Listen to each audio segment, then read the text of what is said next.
The Alchemist. Part 1. The boy's name was Santiago.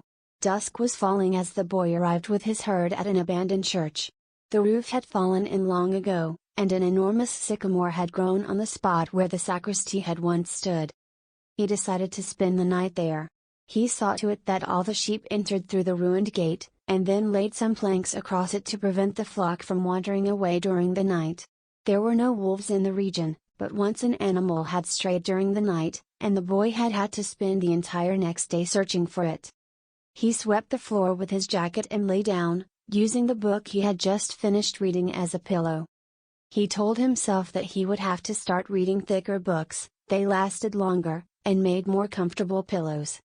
It was still dark when he awoke, and, looking up, he could see the stars through the half-destroyed roof. I wanted to sleep a little longer, he thought. He had had the same dream that night as a week ago, and once again he had awakened before it ended. He arose and, taking up his crook, began to awaken the sheep that still slept. He had noticed that, as soon as he awoke, most of his animals also began to stir. It was as if some mysterious energy bound his life to that of the sheep, with whom he had spent the past 2 years, leading them through the countryside in search of food and water. "They are so used to me that they know my schedule," he muttered. Thinking about that for a moment, he realized that it could be the other way around, that it was he who had become accustomed to their schedule. But there were certain of them who took a bit longer to awaken. The boy prodded them, one by one, with his crook, calling each by name. He had always believed that the sheep were able to understand what he said. So there were times when he read them parts of his books that had made an impression on him, or when he would tell them of the loneliness or the happiness of a shepherd in the fields. Sometimes he would comment to them on the things he had seen in the villages they passed. But for the past few days he had spoken to them about only one thing, the girl, the daughter of a merchant who lived in the village they would reach in about 4 days. He had been to the village only once, the year before. The merchant was the proprietor of a dry goods shop, and he always demanded that the sheep be sheared in his presence, so that he would not be cheated. A friend had told the boy about the shop, and he had taken his sheep there. "I need to sell some wool," the boy told the merchant. The shop was busy, and the man asked the shepherd to wait until the afternoon. So the boy sat on the steps of the shop and took a book from his bag.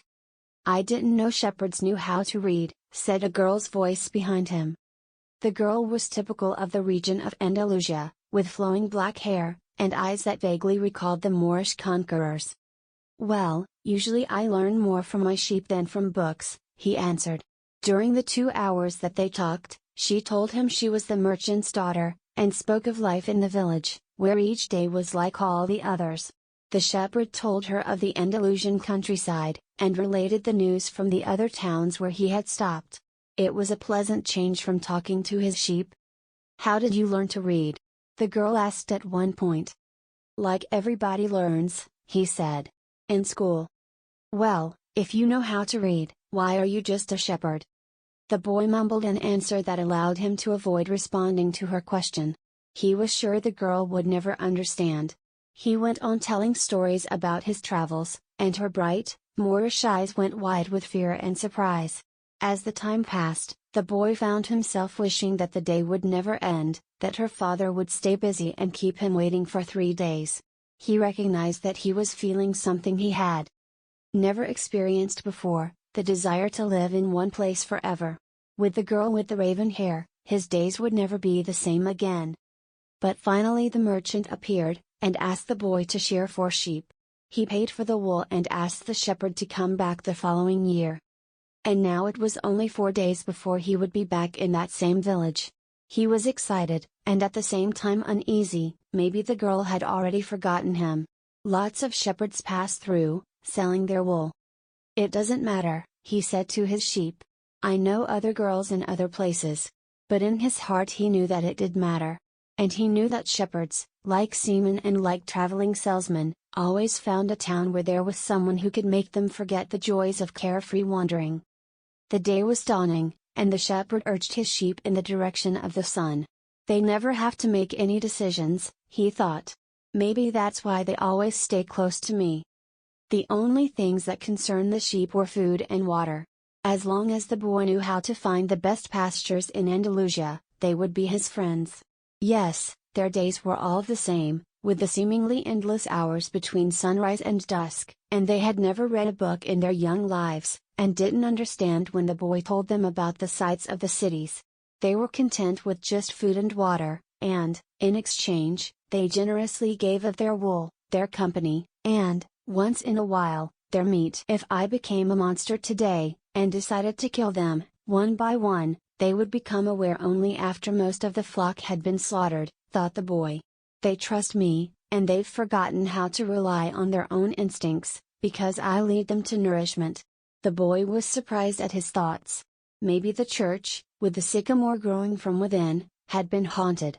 It had caused him to have the same dream for a second time, and it was causing him to feel anger toward his faithful companions. He drank a bit from the wine that remained from his dinner of the night before, and he gathered his jacket closer to his body. He knew that a few hours from now, with the sun at its zenith, the heat would be so great that he would not be able to lead his flock across the fields. It was the time of day when all of Spain slept during the summer. The heat lasted until nightfall, and all that time he had to carry his jacket.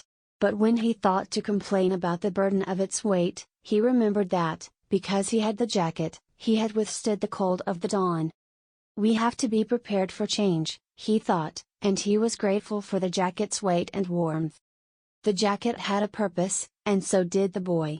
His purpose in life was to travel, and, after 2 years of walking the Andalusian terrain, he knew all the cities of the region. He was planning, on this visit, to explain to the girl how it was that a simple shepherd knew how to read. That he had attended a seminary until he was 16. His parents had wanted him to become a priest, and thereby a source of pride for a simple farm family. They worked hard just to have food and water, like the sheep. He had studied Latin, Spanish, and theology. But ever since he had been a child, he had wanted to know the world, and this was much more important to him than knowing God and learning about man's sins. One afternoon, on a visit to his family, he had summoned up the courage to tell his father that he didn't want to become a priest. That he wanted to travel. People from all over the world have passed through this village, son, said his father. They come in search of new things, but when they leave they are basically the same people they were when they arrived. They climb the mountain to see the castle, and they wind up thinking that the past was better than what we have now. They have blonde hair, or dark skin, but basically they're the same as the people who live right here. But I'd like to see the castles in the towns where they live, the boy explained. Those people, when they see our land, say that they would like to live here forever, his father continued. Well, I'd like to see their land, and see how they live, said his son. The people who come here have a lot of money to spend, so they can afford to travel, his father said. Amongst us, the only ones who travel are the shepherds. Well, then I'll be a shepherd. His father said no more. The next day, he gave his son a pouch that held 3 ancient Spanish gold coins. I found these one day in the fields. I wanted them to be a part of your inheritance. But use them to buy your flock.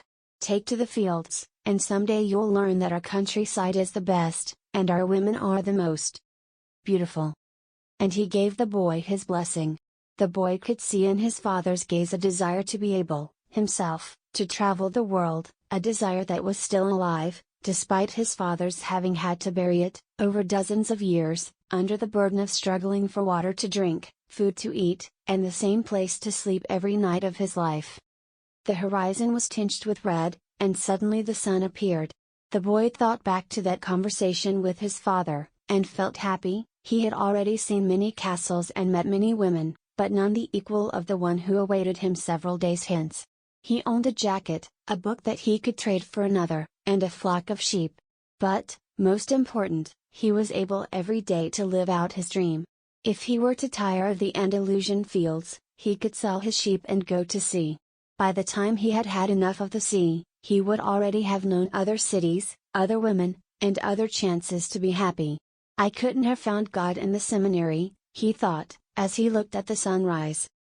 Whenever he could, he sought out a new road to travel. He had never been to that ruined church before, in spite of having traveled through those parts many times. The world was huge and inexhaustible, He had only to allow his sheep to set the route for a while, and he would discover other interesting things. The problem is that they don't even realize that they're walking a new road every day. They don't see that the fields are new and the seasons change. All they think about is food and water. Maybe we're all that way, the boy mused. Even me, I haven't thought of other women since I met the merchant's daughter. Looking at the sun, he calculated that he would reach Tarifa before midday. There, he could exchange his book for a thicker one, fill his wine bottle, shave, and have a haircut. He had to prepare himself for his meeting with the girl, and he didn't want to think about the possibility that some other shepherd, with a larger flock of sheep, had arrived there before him and asked for her hand.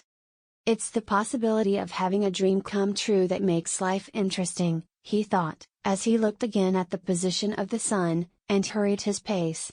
He had suddenly remembered that, in Tarifa, there was an old woman who interpreted dreams. The old woman led the boy to a room at the back of her house. It was separated from her living room by a curtain of colored beads. The room's furnishings consisted of a table, an image of the Sacred Heart of Jesus, and 2 chairs. The woman sat down, and told him to be seated as well. Then she took both of his hands in hers, and began quietly to pray. It sounded like a gypsy prayer. The boy had already had experience on the road with gypsies. They also traveled, but they had no flocks of sheep. People said that gypsies spent their lives tricking others. It was also said that they had a pact with the devil, and that they kidnapped children and, taking them away to their mysterious camps, made them their slaves. As a child, the boy had always been frightened to death that he would be captured by gypsies, and this childhood fear returned when the old woman took his hands in hers. But she has the Sacred Heart of Jesus there, he thought, trying to reassure himself. He didn't want his hand to begin trembling, showing the old woman that he was fearful. He recited an Our Father silently. Very interesting, said the woman, never taking her eyes from the boy's hands, and then she fell silent. The boy was becoming nervous. His hands began to tremble, and the woman sensed it. He quickly pulled his hands away. I didn't come here to have you read my palm, he said, already regretting having come. He thought for a moment that it would be better to pay her fee and leave without learning a thing, that he was giving too much importance to his recurrent dream. You came so that you could learn about your dreams, said the old woman. And dreams are the language of God. When he speaks in our language, I can interpret what he has said. But if he speaks in the language of the soul, it is only you who can understand. But, whichever it is, I'm going to charge you for the consultation. Another trick, the boy thought. But he decided to take a chance. A shepherd always takes his chances with wolves and with drought, and that's what makes a shepherd's life exciting. I have had the same dream twice, he said. I dreamed that I was in a field with my sheep, when a child appeared and began to play with the animals. I don't like people to do that, because the sheep are afraid of strangers. But children always seem to be able to play with them without frightening them. I don't know why. I don't know how animals know the age of human beings. Tell me more about your dream, said the woman. I have to get back to my cooking, and, since you don't have much money, I can't give you a lot of time. The child went on playing with my sheep for quite a while, continued the boy, a bit upset. And suddenly, the child took me by both hands and transported me to the Egyptian pyramids. He paused for a moment to see if the woman knew what the Egyptian pyramids were. But she said nothing. Then, at the Egyptian pyramids, he said the last 3 words slowly, so that the old woman would understand. The child said to me, if you come here, you will find a hidden treasure. And, just as she was about to show me the exact location, I woke up. Both times. The woman was silent for some time. Then she again took his hands and studied them carefully. I'm not going to charge you anything now, she said. But I want 1/10 of the treasure, if you find it. The boy laughed, out of happiness. He was going to be able to save the little money he had because of a dream about hidden treasure. Well, interpret the dream, he said. First, swear to me. Swear that you will give me 1/10 of your treasure in exchange for what I am going to tell you. The shepherd swore that he would. The old woman asked him to swear again while looking at the image of the Sacred Heart of Jesus. "It's a dream in the language of the world," she said. "I can interpret it, but the interpretation is very difficult. That's why I feel that I deserve a part of what you find. And this is my interpretation: you must go to the pyramids in Egypt. I have never heard of them, but, if it was a child who showed them to you, they exist. There you will find a treasure that will make you a rich man." The boy was surprised, and then irritated. He didn't need to seek out the old woman for this. But then he remembered that he wasn't going to have to pay anything. "I didn't need to waste my time just for this," he said. "I told you that your dream was a difficult one. It's the simple things in life that are the most extraordinary, only wise men are able to understand them. And since I am not wise, I have had to learn other arts, such as the reading of palms. Well, how am I going to get to Egypt? I only interpret dreams. I don't know how to turn them into reality. That's why I have to live off what my daughters provide me with. And what if I never get to Egypt? Then I don't get paid. It wouldn't be the first time." And the woman told the boy to leave, saying she had already wasted too much time with him. So the boy was disappointed. He decided that he would never again believe in dreams. He remembered that he had a number of things he had to take care of. He went to the market for something to eat, he traded his book for one that was thicker, and he found a bench in the plaza where he could sample the new wine he had bought. The day was hot, and the wine was refreshing. The sheep were at the gates of the city, in a stable that belonged to a friend. The boy knew a lot of people in the city. That was what made traveling appeal to him. He always made new friends, and he didn't need to spend all of his time with them. When someone sees the same people every day, as had happened with him at the seminary, they wind up becoming a part of that person's life. And then they want the person to change. If someone isn't what others want them to be, the others become angry. Everyone seems to have a clear idea of how other people should lead their lives, but none about his or her own. He decided to wait until the sun had sunk a bit lower in the sky before following his flock back through the fields. 3 days from now, he would be with the merchant's daughter. He started to read the book he had bought. On the very first page it described a burial ceremony. And the names of the people involved were very difficult to pronounce. If he ever wrote a book, he thought, he would present one person at a time, so that the reader wouldn't have to worry about memorizing a lot of names. When he was finally able to concentrate on what he was reading, he liked the book better. The burial was on a snowy day, and he welcomed the feeling of being cold. As he read on, an old man sat down at his side and tried to strike up a conversation.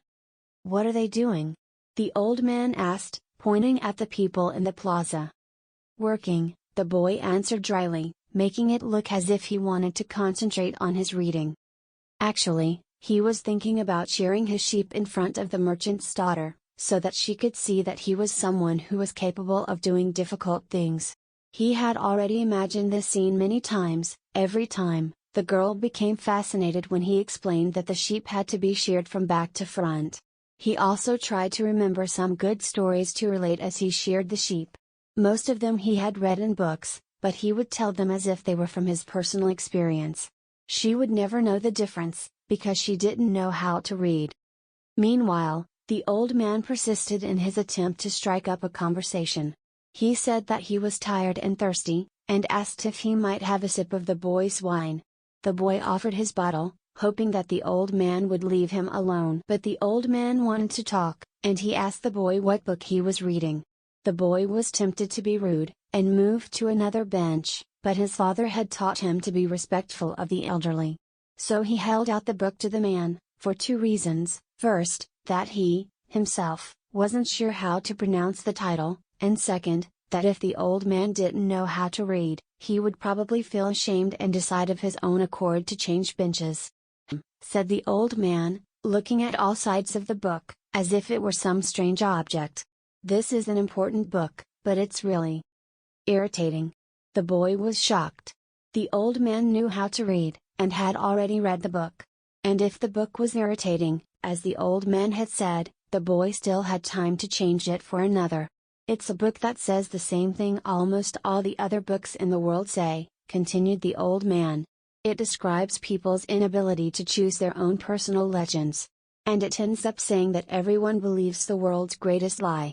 What's the world's greatest lie? The boy asked, completely surprised. It's this, that at a certain point in our lives, we lose control of what's happening to us, and our lives become controlled by fate. That's the world's greatest lie. That's never happened to me, the boy said. They wanted me to be a priest, but I decided to become a shepherd. Much better, said the old man. Because you really like to travel. He knew what I was thinking, the boy said to himself. The old man, meanwhile, was leafing through the book, without seeming to want to return it at all. The boy noticed that the man's clothing was strange. He looked like an Arab, which was not unusual in those parts. Africa was only a few hours from Tarifa, one had only to cross the narrow straits by boat. Arabs often appeared in the city, shopping and chanting their strange prayers several times a day. Where are you from? The boy asked. From many places.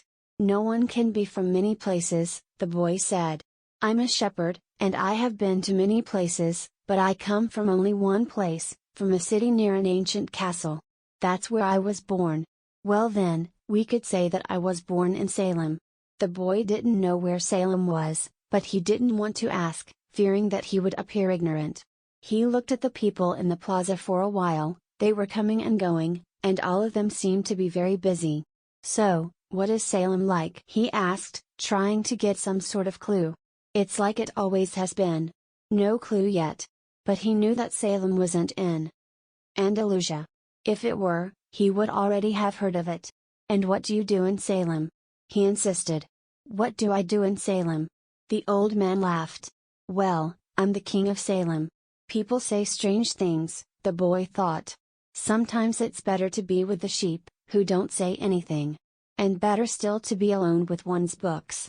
They tell their incredible stories at the time when you want to hear them. But when you're talking to people, they say some things that are so strange that you don't know how to continue the conversation. My name is Melchizedek, said the old man.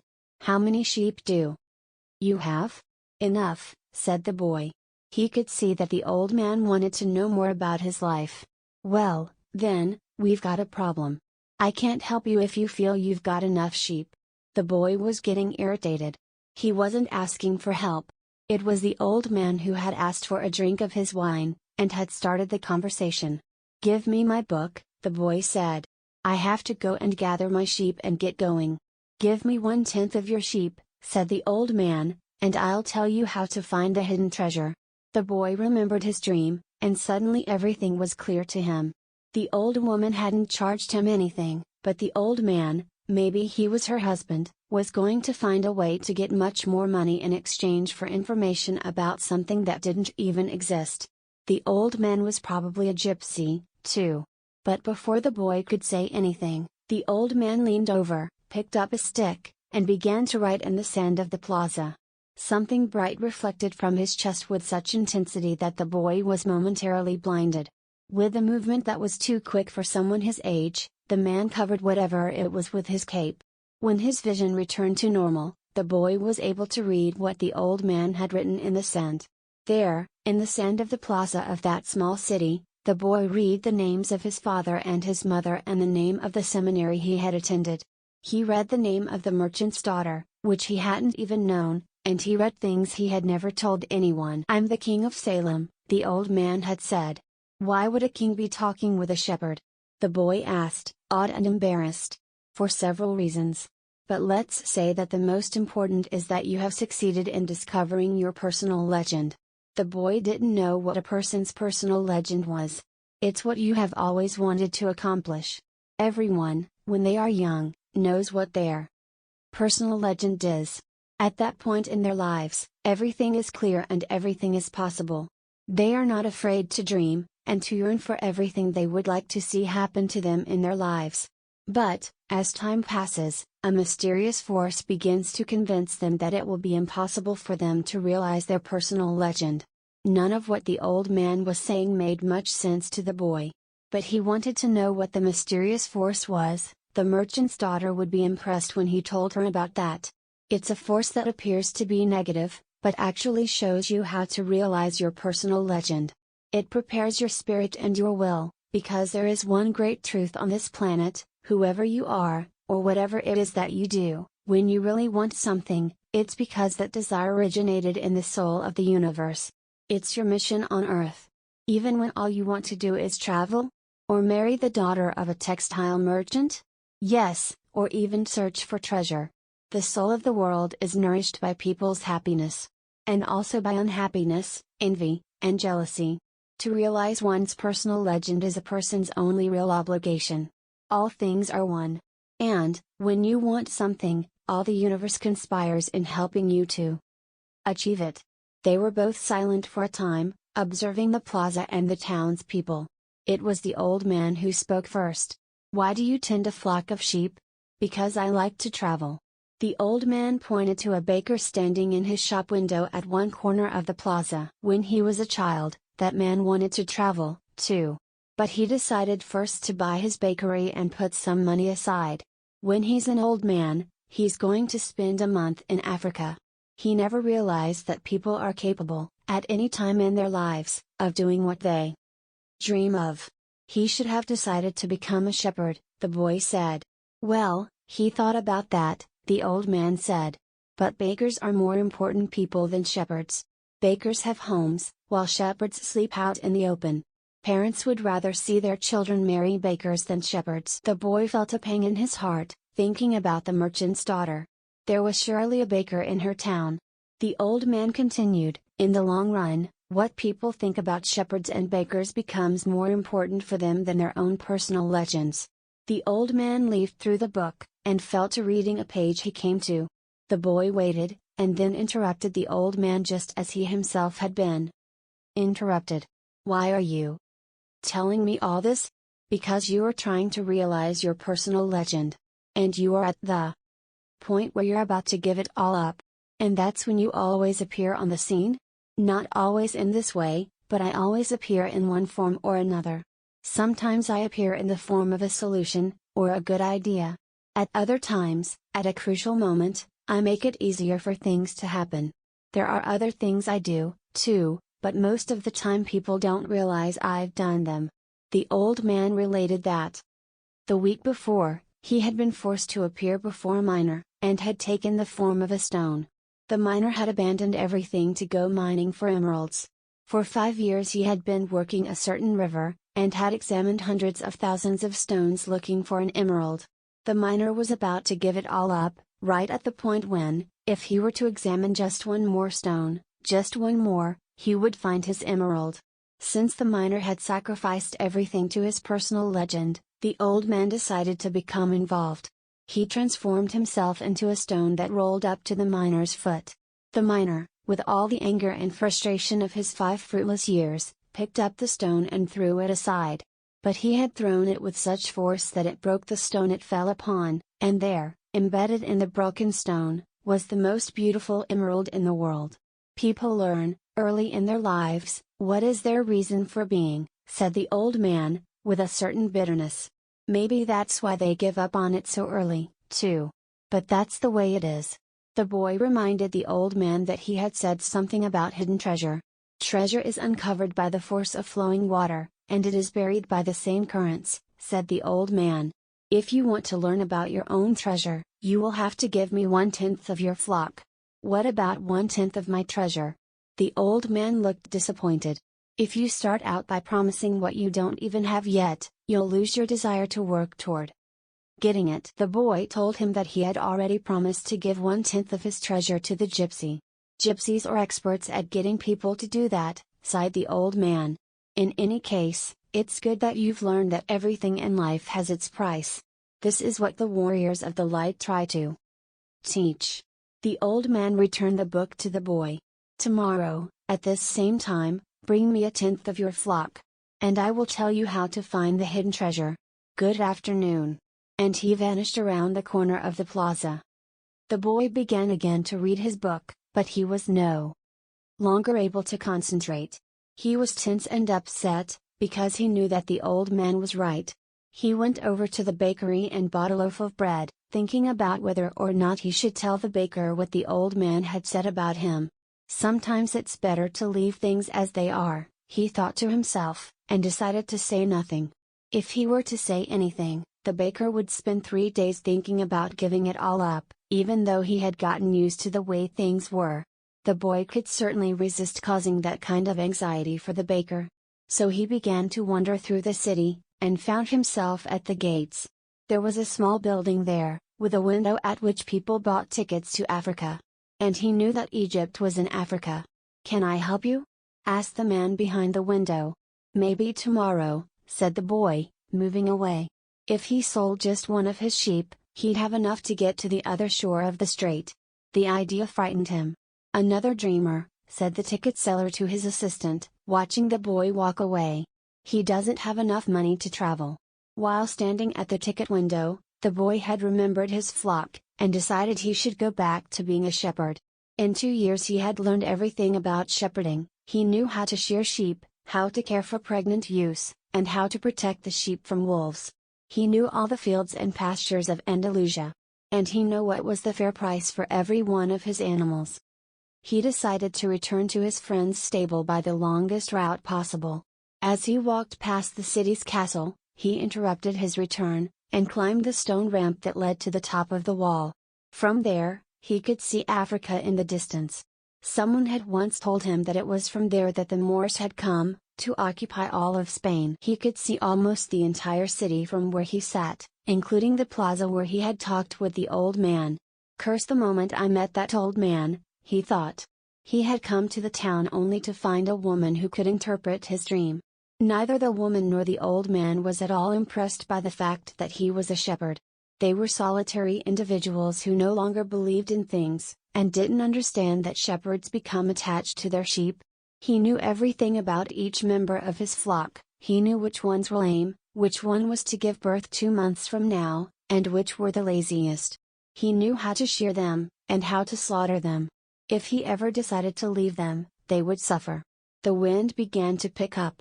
He knew that wind. People called it the Levanter, because on it the Moors had come from the Levant at the eastern end of the Mediterranean. The Levanter increased in intensity. "Here I am, between my flock and my treasure," the boy thought. He had to choose between something he had become accustomed to and something he wanted to have. There was also the merchant's daughter, but she wasn't as important as his flock, because she didn't depend on him. Maybe she didn't even remember him. He was sure that it made no difference to her on which day he appeared. For her, every day was the same, and when each day is the same as the next, it's because people fail to recognize the good things that happen in their lives every day that the sun rises. "I left my father, my mother, and the town castle behind. They have gotten used to my being away, and so have I. The sheep will get used to my not being there, too," the boy thought. From where he sat, he could observe the plaza. People continued to come and go from the baker's shop. A young couple sat on the bench where he had talked with the old man, and they kissed. "That baker," he said to himself, without completing the thought. The Levanter was still getting stronger, and he felt its force on his face. That wind had brought the Moors, yes, but it had also brought the smell of the desert and of veiled women. It had brought with it the sweat and the dreams of men who had once left to search for the unknown, and for gold and adventure, and for the pyramids. The boy felt jealous of the freedom of the wind, and saw that he could have the same freedom. There was nothing to hold him back except himself. The sheep, the merchant's daughter, and the fields of Andalusia were only steps along the way to his personal legend. The next day, the boy met the old man at noon. He brought 6 sheep with him. "I'm surprised," the boy said. "My friend bought all the other sheep immediately. He said that he had always dreamed of being a shepherd, and that it was a good omen." "That's the way it always is," said the old man. "It's called the principle of favorability. When you play cards the first time, you are almost sure to win. Beginner's luck." "Why is that?" "Because there is a force that wants you to realize your personal legend. It whets your appetite with a taste of success." Then the old man began to inspect the sheep, and he saw that one was lame. The boy explained that it wasn't important, since that sheep was the most intelligent of the flock, and produced the most wool. "Where is the treasure?" he asked.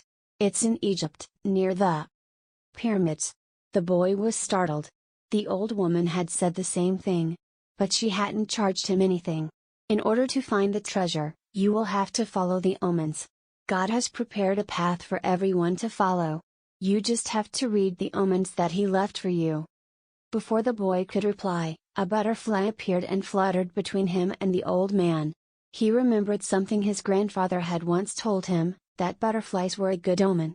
Like crickets, and like grasshoppers, like lizards and four-leaf clovers. That's right, said the old man, able to read the boy's thoughts. Just as your grandfather taught you. These are good omens. The old man opened his cape, and the boy was struck by what he saw. The old man wore a breastplate of heavy gold, covered with precious stones. The boy recalled the brilliance he had noticed on the previous day. He really was a king. He must be disguised to avoid encounters with thieves. Take these, said the old man, holding out a white stone and a black stone that had been embedded at the center of the breastplate. They are called Urim and Thummim. The black signifies yes, and the white no. When you are unable to read the omens, they will help you to do so. Always ask an objective question. But, if you can, try to make your own decisions. The treasure is at the pyramids, that you already knew. But I had to insist on the payment of 6 sheep because I helped you to make your decision. The boy put the stones in his pouch. From then on, he would make his own decisions. Don't forget that everything you deal with is only one thing and nothing else. And don't forget the language of omens. And, above all, don't forget to follow your personal legend through to its conclusion. But before I go, I want to tell you a little story. A certain shopkeeper sent his son to learn about the secret of happiness from the wisest man in the world. The lad wandered through the desert for 40 days, and finally came upon a beautiful castle, high atop a mountain. It was there that the wise man lived. Rather than finding a saintly man, though, our hero, on entering the main room of the castle, saw a hive of activity. Tradesmen came and went, people were conversing in the corners, a small orchestra was playing soft music, and there was a table covered with platters of the most delicious food in that part of the world. The wise man conversed with everyone, and the boy had to wait for 2 hours before it was his turn to be given the man's attention. The wise man listened attentively to the boy's explanation of why he had come, but told him that he didn't have time just then to explain the secret of happiness. He suggested that the boy look around the palace and return in 2 hours. Meanwhile, I want to ask you to do something, said the wise man, handing the boy a teaspoon that held 2 drops of oil. As you wander around, carry this spoon with you without allowing the oil to spill. The boy began climbing and descending the many stairways of the palace, keeping his eyes fixed on the spoon. After 2 hours, he returned to the room where the wise man was. Well, asked the wise man, did you see the Persian tapestries that are hanging in my dining hall? Did you see the garden that it took the master gardener 10 years to create? Did you notice the beautiful parchments in my library? The boy was embarrassed, and confessed that he had observed nothing.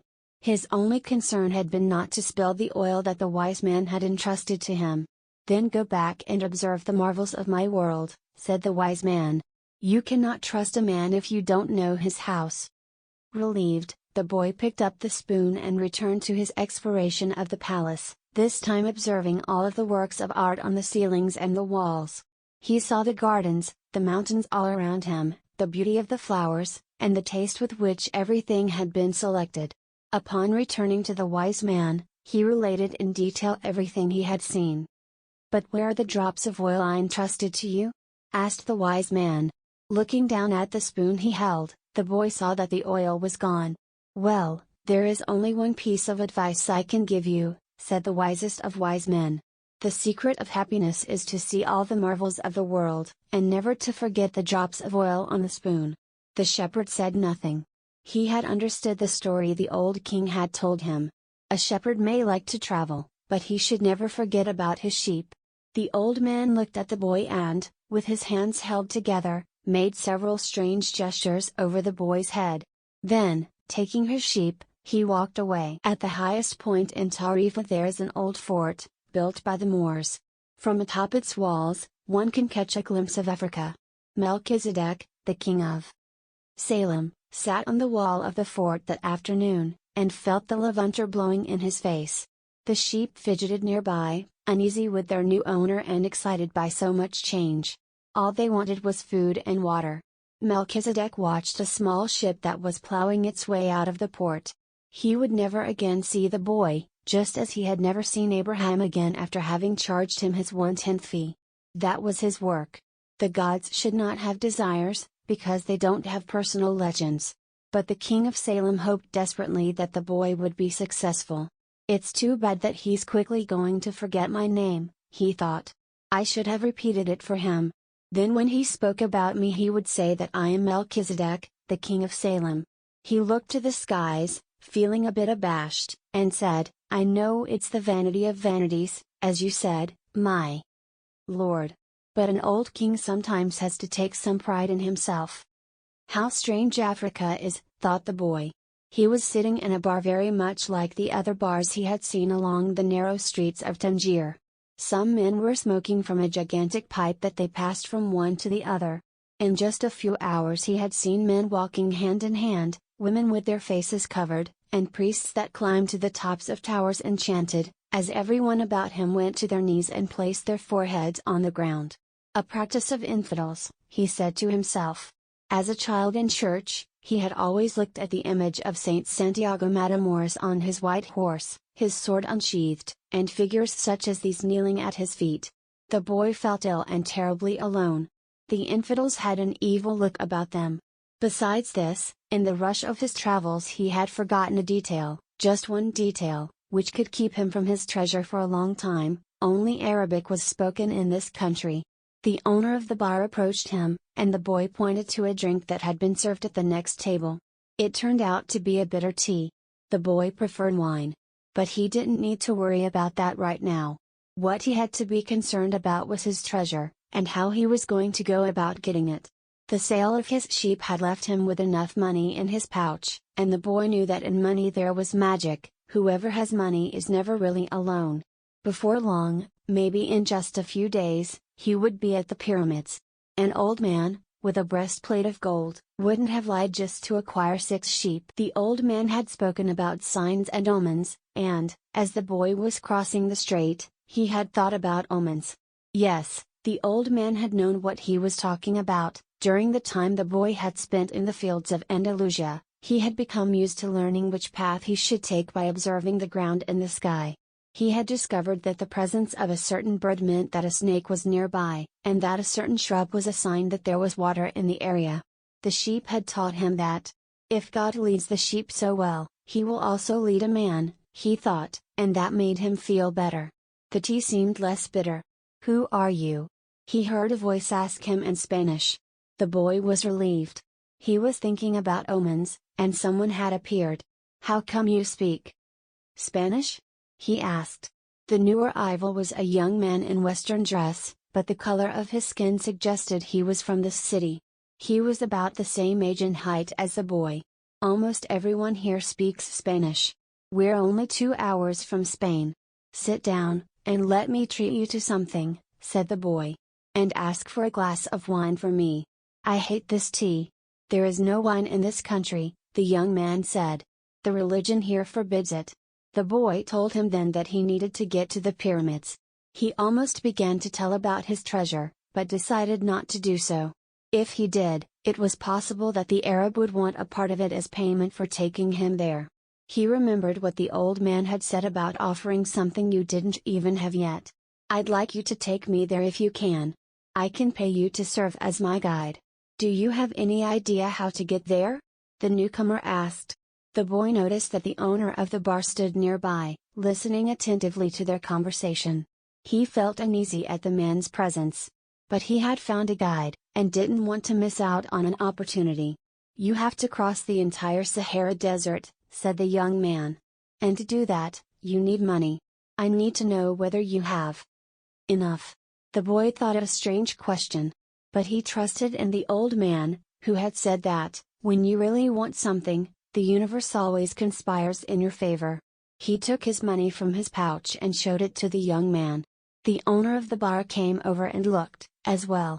The 2 men exchanged some words in Arabic, and the bar owner seemed irritated. "Let's get out of here," said the new arrival. "He wants us to leave." The boy was relieved. He got up to pay the bill, but the owner grabbed him and began to speak to him in an angry stream of words. The boy was strong, and wanted to retaliate, but he was in a foreign country. His new friend pushed the owner aside, and pulled the boy outside with him. "He wanted your money," he said. "Tangier is not like the rest of Africa. This is a port, and every port has its thieves." The boy trusted his new friend. He had helped him out in a dangerous situation. He took out his money and counted it. "We could get to the pyramids by tomorrow," said the other, taking the money. "But I have to buy 2 camels." They walked together through the narrow streets of Tangier. Everywhere there were stalls with items for sale. They reached the center of a large plaza where the market was held. There were thousands of people there, arguing, selling, and buying, vegetables for sale amongst daggers, and carpets displayed alongside tobacco. But the boy never took his eye off his new friend. After all, he had all his money. He thought about asking him to give it back, but decided that would be unfriendly. He knew nothing about the customs of the strange land he was in. "I'll just watch him," he said to himself. He knew he was stronger than his friend. Suddenly, there in the midst of all that confusion, he saw the most beautiful sword he had ever seen. The scabbard was embossed in silver, and the handle was black and encrusted with precious stones. The boy promised himself that, when he returned from Egypt, he would buy that sword. "Ask the owner of that stall how much the sword costs," he said to his friend. Then he realized that he had been distracted for a few moments, looking at the sword. His heart squeezed, as if his chest had suddenly compressed it. He was afraid to look around, because he knew what he would find. He continued to look at the beautiful sword for a bit longer, until he summoned the courage to turn around. All around him was the market, with people coming and going, shouting and buying, and the aroma of strange foods, but nowhere could he find his new companion.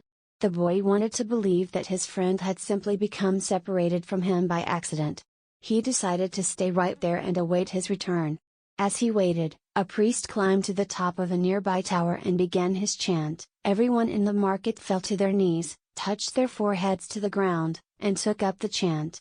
Then, like a colony of worker ants, they dismantled their stalls and left. The sun began its departure, as well.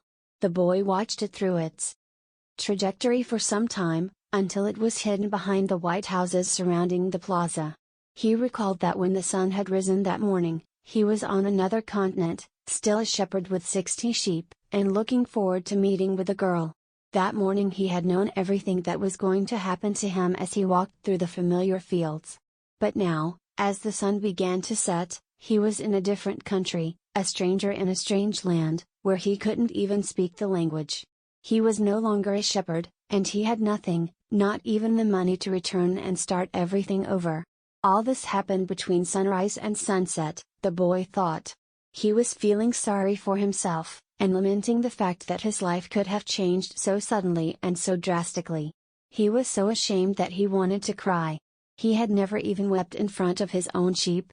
But the marketplace was empty, and he was far from home, so he wept. He wept because God was unfair, and because this was the way God repaid those who believed in their dreams. "When I had my sheep, I was happy, and I made those around me happy. People saw me coming and welcomed me," he thought. "But now I'm sad and alone. I'm going to become bitter and distrustful of people because one person betrayed me. I'm going to hate those who have found their treasure because I never found mine. And I'm going to hold on to what little I have, because I'm too insignificant to conquer the world." He opened his pouch to see what was left of his possessions. Maybe there was a bit left of the sandwich he had eaten on the ship.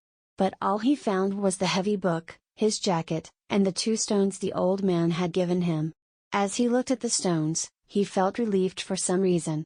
He had exchanged 6 sheep for 2 precious stones that had been taken from a gold breastplate. He could sell the stones and buy a return ticket. "But this time I'll be smarter," the boy thought, removing them from the pouch so he could put them in his pocket. This was a port town, and the only truthful thing his friend had told him was that port towns are full of thieves. Now he understood why the owner of the bar had been so upset. He was trying to tell him not to trust that man.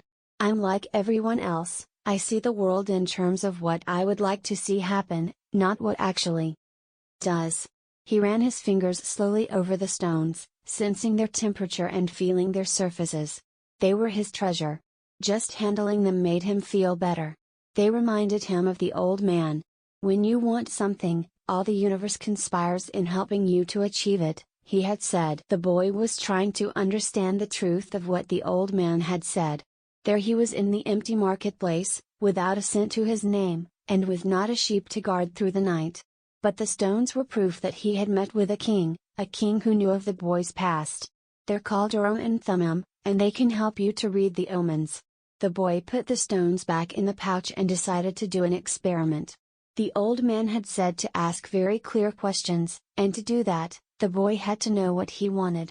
So, he asked if the old man's blessing was still with him. He took out one of the stones. It was yes. "Am I going to find my treasure?" he asked. He stuck his hand into the pouch, and felt around for one of the stones. As he did so, both of them pushed through a hole in the pouch and fell to the ground. The boy had never even noticed that there was a hole in his pouch. He knelt down to find Urim and Thummim and put them back in the pouch. But as he saw them lying there on the ground, another phrase came to his mind. "Learn to recognize omens, and follow them," the old king had said. An omen. The boy smiled to himself. He picked up the two stones and put them back in his pouch. He didn't consider mending the hole. The stones could fall through any time they wanted. He had learned that there were certain things one shouldn't ask about, so as not to flee from one's own personal legend. "I promised that I would make my own decisions," he said to himself. But the stones had told him that the old man was still with him, and that made him feel more confident. He looked around at the empty plaza again, feeling less desperate than before. This wasn't a strange place, it was a new one. After all, what he had always wanted was just that, to know new places. Even if he never got to the pyramids, he had already traveled farther than any shepherd he knew. Oh, if they only knew how different things are just 2 hours by ship from where they are, he thought. Although his new world at the moment was just an empty marketplace, he had already seen it when it was teeming with life, and he would never forget it. He remembered the sword. It hurt him a bit to think about it, but he had never seen one like it before. As he mused about these things, he realized that he had to choose between thinking of himself as the poor victim of a thief and as an adventurer in quest of his treasure. "I'm an adventurer, looking for treasure," he said to himself. He was shaken into wakefulness by someone. He had fallen asleep in the middle of the marketplace, and life in the plaza was about to resume. Looking around, he sought his sheep, and then realized that he was in a new world. But instead of being saddened, he was happy. He no longer had to seek out food and water for the sheep, he could go in search of his treasure, instead. He had not a cent in his pocket, but he had faith. He had decided, the night before, that he would be as much an adventurer as the ones he had admired in books.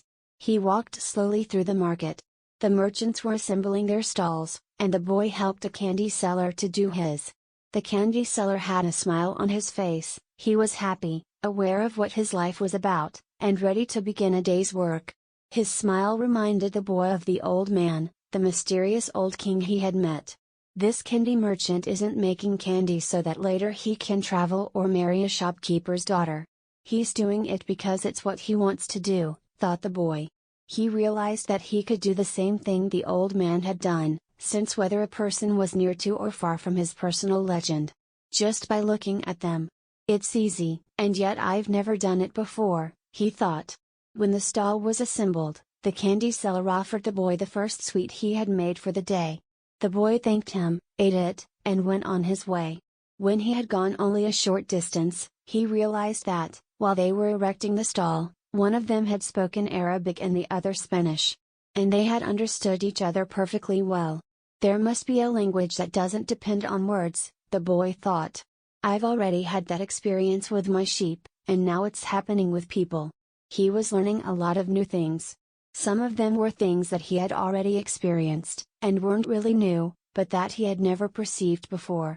And he hadn't perceived them because he had become accustomed to them. He realized, if I can learn to understand this language without words, I can learn to understand the world. Relaxed and unhurried, he resolved that he would walk through the narrow streets of Tangier. Only in that way would he be able to read the omens. He knew it would require a lot of patience, but shepherds know all about patience. Once again he saw that, in that strange land, he was applying the same lessons he had learned with his sheep. All things are one, the old man had said. The crystal merchant awoke with the day, and felt the same anxiety that he felt every morning. He had been in the same place for 30 years, a shop at the top of a hilly street where few customers passed. Now it was too late to change anything. The only thing he had ever learned to do was to buy and sell crystal glassware. There had been a time when many people knew of his shop: Arab merchants, French and English geologists, German soldiers who were always well heeled. In those days it had been wonderful to be selling crystal, and he had thought how he would become rich, and have beautiful women at his side as he grew older. But, as time passed, Tangier had changed. The nearby city of Ceuta had grown faster than Tangier, and business had fallen off. Neighbors moved away, and there remained only a few small shops on the hill. And no one was going to climb the hill just to browse through a few small shops. But the crystal merchant had no choice. He had lived 30 years of his life buying and selling crystal pieces, and now it was too late to do anything else. He spent the entire morning observing the infrequent comings and goings in the street. He had done this for years, and knew the schedule of everyone who passed. But, just before lunchtime, a boy stopped in front of the shop. He was dressed normally, but the practiced eyes of the crystal merchant could see that the boy had no money to spend. Nevertheless, the merchant decided to delay his lunch for a few minutes until the boy moved on. A card hanging in the doorway announced that several languages were spoken in the shop. The boy saw a man appear behind the counter. "I can clean up those glasses in the window, if you want," said the boy. "The way they look now, nobody is going to want to buy them." The man looked at him without responding. "In exchange, you could give me something to eat." The man still said nothing, and the boy sensed that he was going to have to make a decision. In his pouch, he had his jacket. He certainly wasn't going to need it in the desert. Taking the jacket out, he began to clean the glasses. In half an hour, he had cleaned all the glasses in the window, and, as he was doing so, 2 customers had entered the shop and bought some crystal. When he had completed the cleaning, he asked the man for something to eat. "Let's go and have some lunch," said the crystal merchant. He put a sign on the door, and they went to a small cafe nearby. As they sat down at the only table in the place, the crystal merchant laughed. "You didn't have to do any cleaning," he said. "The Quran requires me to feed a hungry person." "Well then, why did you let me do it?" the boy asked. "Because the crystal was dirty. And both you and I needed to cleanse our minds of negative thoughts." When they had eaten, the merchant turned to the boy and said, "I'd like you to work in my shop. 2 customers came in today while you were working, and that's a good omen." "People talk a lot about omens," thought the shepherd. "But they really don't know what they're saying." Just as I hadn't realized that for so many years I had been speaking a language without words to my sheep. "Do you want to go to work for me?" the merchant asked. "I can work for the rest of today," the boy answered. "I'll work all night, until dawn, and I'll clean every piece of crystal in your shop. In return, I need money to get to Egypt tomorrow." The merchant laughed. "Even if you cleaned my crystal for an entire year, even if you earned a good commission selling every piece, you would still have to borrow money to get to Egypt. There are thousands of kilometers of desert between here and there." There was a moment of silence so profound that it seemed the city was asleep. No sound from the bazaars, no arguments among the merchants, no men climbing to the towers to chant. No hope, no adventure, no old kings or personal legends, no treasure, and no pyramids. It was as if the world had fallen silent because the boy's soul had. He sat there, staring blankly through the door of the cafe, wishing that he had died, and that everything would end forever at that moment. The merchant looked anxiously at the boy. All the joy he had seen that morning had suddenly disappeared. "I can give you the money you need to get back to your country, my son," said the crystal merchant.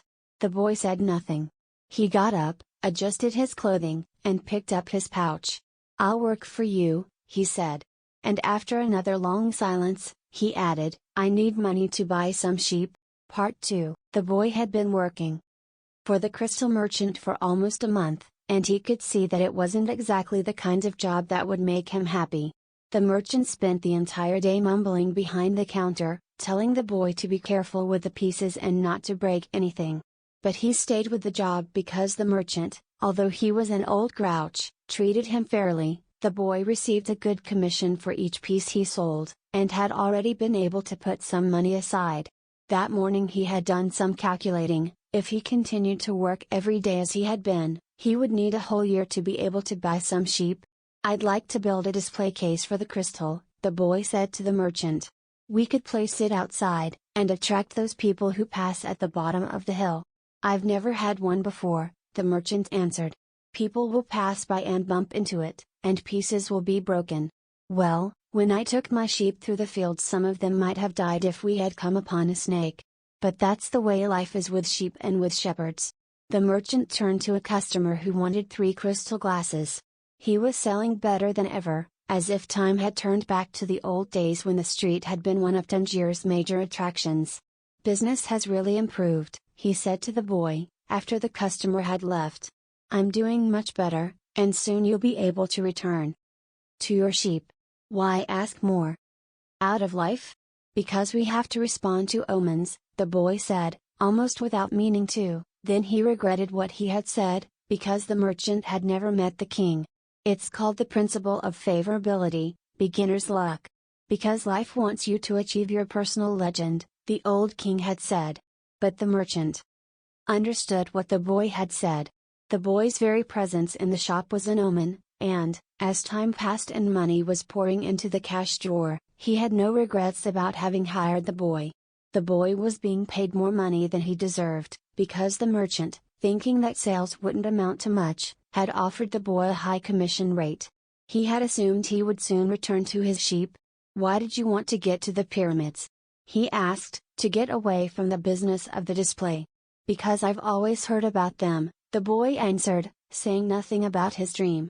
The treasure was now nothing but a painful memory, and he tried to avoid thinking about it. "I don't know anyone around here who would want to cross the desert just to see the pyramids," said the merchant. "They're just a pile of stones. You could build one in your backyard." "You've never had dreams of travel," said the boy, turning to wait on a customer who had entered the shop. 2 days later, the merchant spoke to the boy about the display. "I don't much like change," he said. "You and I aren't like Hassan, that rich merchant. If he makes a buying mistake, it doesn't affect him much. But we too have to live with our mistakes." "That's true enough," the boy thought, ruefully. "Why did you think we should have the display?" "I want to get back to my sheep faster. We have to take advantage when luck is on our side, and do as much to help it as it's doing to help us. It's called the principle of favorability. Or beginner's luck." The merchant was silent for a few moments. Then he said, "The Prophet gave us the Quran, and left us just 5 obligations to satisfy during our lives. The most important is to believe only in the one true God. The others are to pray 5 times a day, fast during Ramadan, and be charitable to the poor." He stopped there. His eyes filled with tears as he spoke of the Prophet. He was a devout man, and, even with all his impatience, he wanted to live his life in accordance with Muslim law. "What's the 5th obligation?" the boy asked. 2 days ago, you said that I had never dreamed of travel," the merchant answered. "The 5th obligation of every Muslim is a pilgrimage. We are obliged, at least once in our lives, to visit the holy city of Mecca. Mecca is a lot farther away than the pyramids. When I was young, all I wanted to do was put together enough money to start this shop. I thought that someday I'd be rich, and could go to Mecca. I began to make some money, but I could never bring myself to leave someone in charge of the shop, the crystals or delicate things. At the same time, people were passing my shop all the time, heading for Mecca. Some of them were rich pilgrims, traveling in caravans with servants and camels, but most of the people making the pilgrimage were poorer than I. All who went there were happy at having done so. They placed the symbols of the pilgrimage on the doors of their houses. One of them, a cobbler who made his living mending boots, said that he had traveled for almost a year through the desert, but that he got more tired when he had to walk through the streets of Tangier buying his leather. "Well, why don't you go to Mecca now?" asked the boy. Because it's the thought of Mecca that keeps me alive. That's what helps me face these days that are all the same, these mute crystals on the shelves, and lunch and dinner at that same horrible cafe. I'm afraid that if my dream is realized, I'll have no reason to go on living. You dream about your sheep and the pyramids, but you're different from me, because you want to realize your dreams. I just want to dream about Mecca. I've already imagined 1,000 times crossing the desert, arriving at the plaza of the sacred stone, the 7 times I walk around it before allowing myself to touch it. I've already imagined the people who would be at my side, and those in front of me, and the conversations and prayers we would share. But I'm afraid that it would all be a disappointment, so I prefer just to dream about it. That day, the merchant gave the boy permission to build the display. Not everyone can see his dreams come true in the same way. 2 more months passed, and the shelf brought many customers into the crystal shop. The boy estimated that, if he worked for 6 more months, he could return to Spain and buy 60 sheep, and yet another 60. In less than a year, he would have doubled his flock, and he would be able to do business with the Arabs, because he was now able to speak their strange language. Since that morning in the marketplace, he had never again made use of Urim and Thummim, because Egypt was now just as distant a dream for him as was Mecca for the merchant. Anyway, the boy had become happy in his work, and thought all the time about the day when he would disembark at Tarifa as a winner. You must always know what it is that you want, the old king had said. The boy knew, and was now working toward it. Maybe it was his treasure to have wound up in that strange land, met up with a thief, and doubled the size of his flock without spending a cent. He was proud of himself.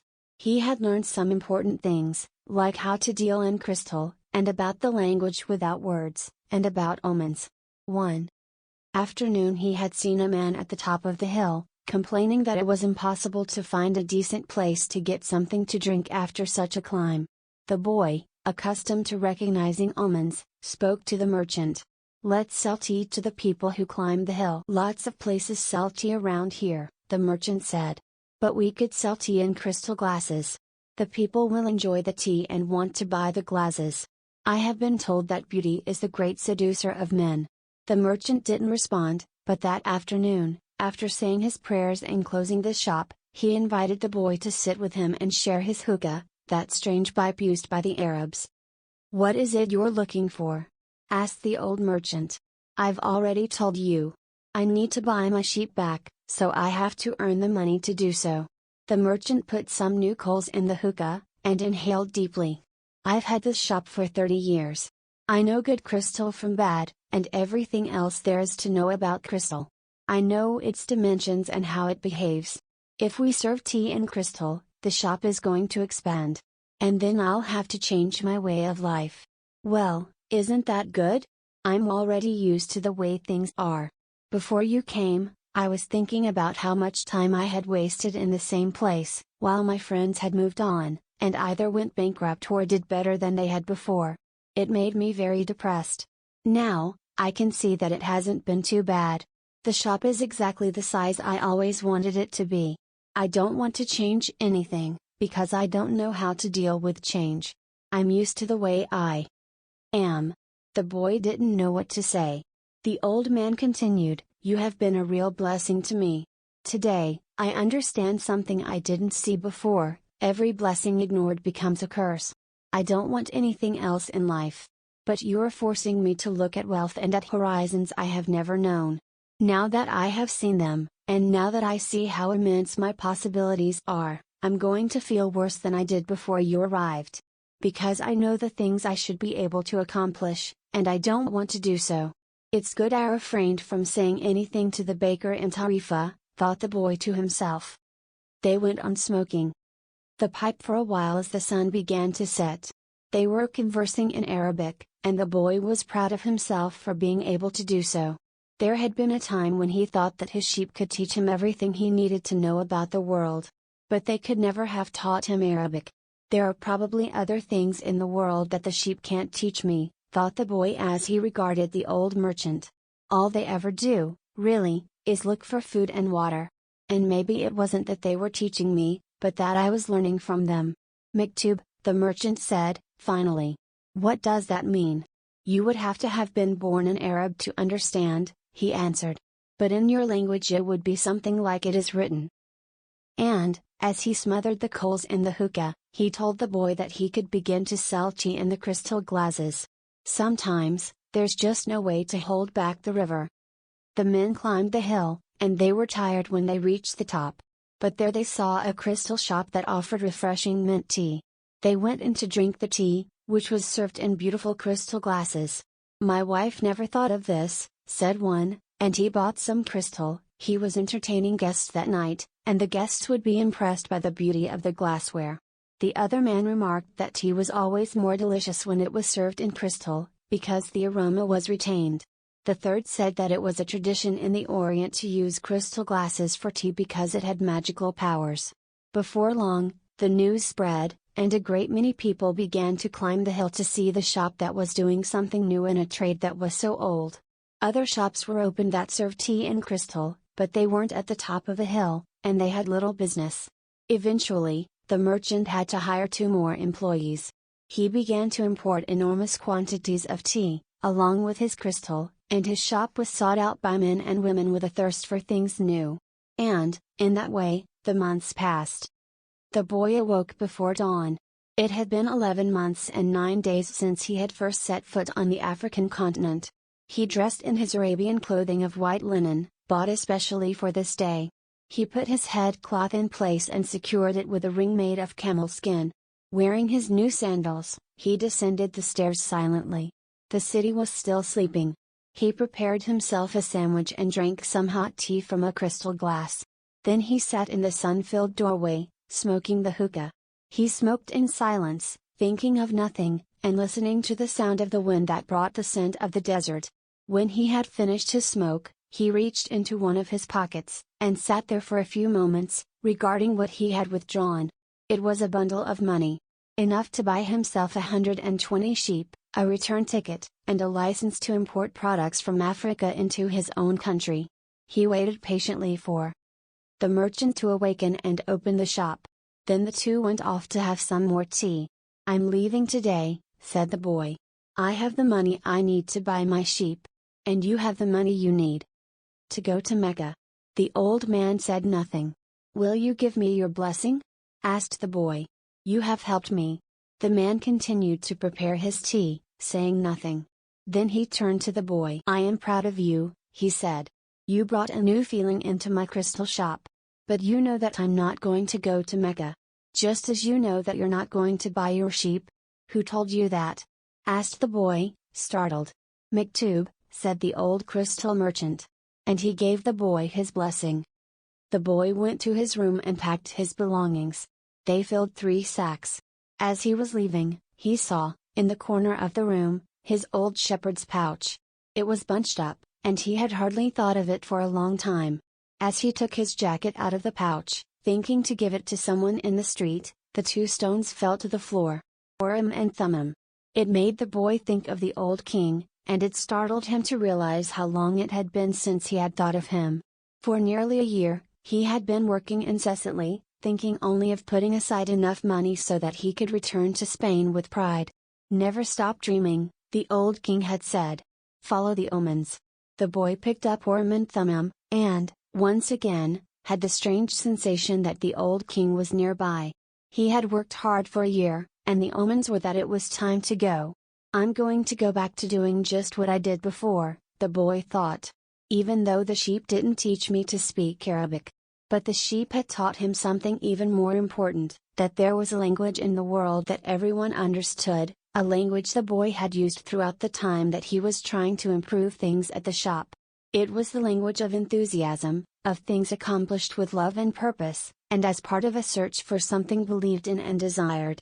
Tangier was no longer a strange city, and he felt that, just as he had conquered this place, he could conquer the world. "When you want something, all the universe conspires to help you achieve it," the old king had said. But the old king hadn't said anything about being robbed, or about endless deserts, or about people who know what their dreams are but don't want to realize them. The old king hadn't told him that the pyramids were just a pile of stones, or that anyone could build one in his backyard. And he had forgotten to mention that, When you have enough money to buy a flock larger than the one you had before, you should buy it. The boy picked up his pouch and put it with his other things. He went down the stairs and found the merchant waiting on a foreign couple, while two other customers walked about the shop, drinking tea from crystal glasses. It was more activity than usual for this time of the morning. From where he stood, he saw for the first time that the old merchant's hair was very much like the hair of the old king. He remembered the smile of the candy seller, on his first day in Tangier, when he had nothing to eat and nowhere to go. That smile had also been like the old king's smile. It's almost as if he had been here and left his mark, he thought. And yet, none of these people has ever met the old king. On the other hand, he said that he always appeared to help those who were trying to realize their personal legend. He left without saying goodbye to the crystal merchant. He didn't want to cry with the other people there. He was going to miss the place and all the good things he had learned. He was more confident in himself, though, and felt as though he could conquer the world. But I'm going back to the fields that I know, to take care of my flock again. He said that to himself with certainty, but he was no longer happy with his decision. He had worked for an entire year to make a dream come true, and that dream, minute by minute, was becoming less important. Maybe because that wasn't really his dream. Who knows, maybe it's better to be like the crystal merchant, never go to Mecca, and just go through life wanting to do so, he thought, again trying to convince himself.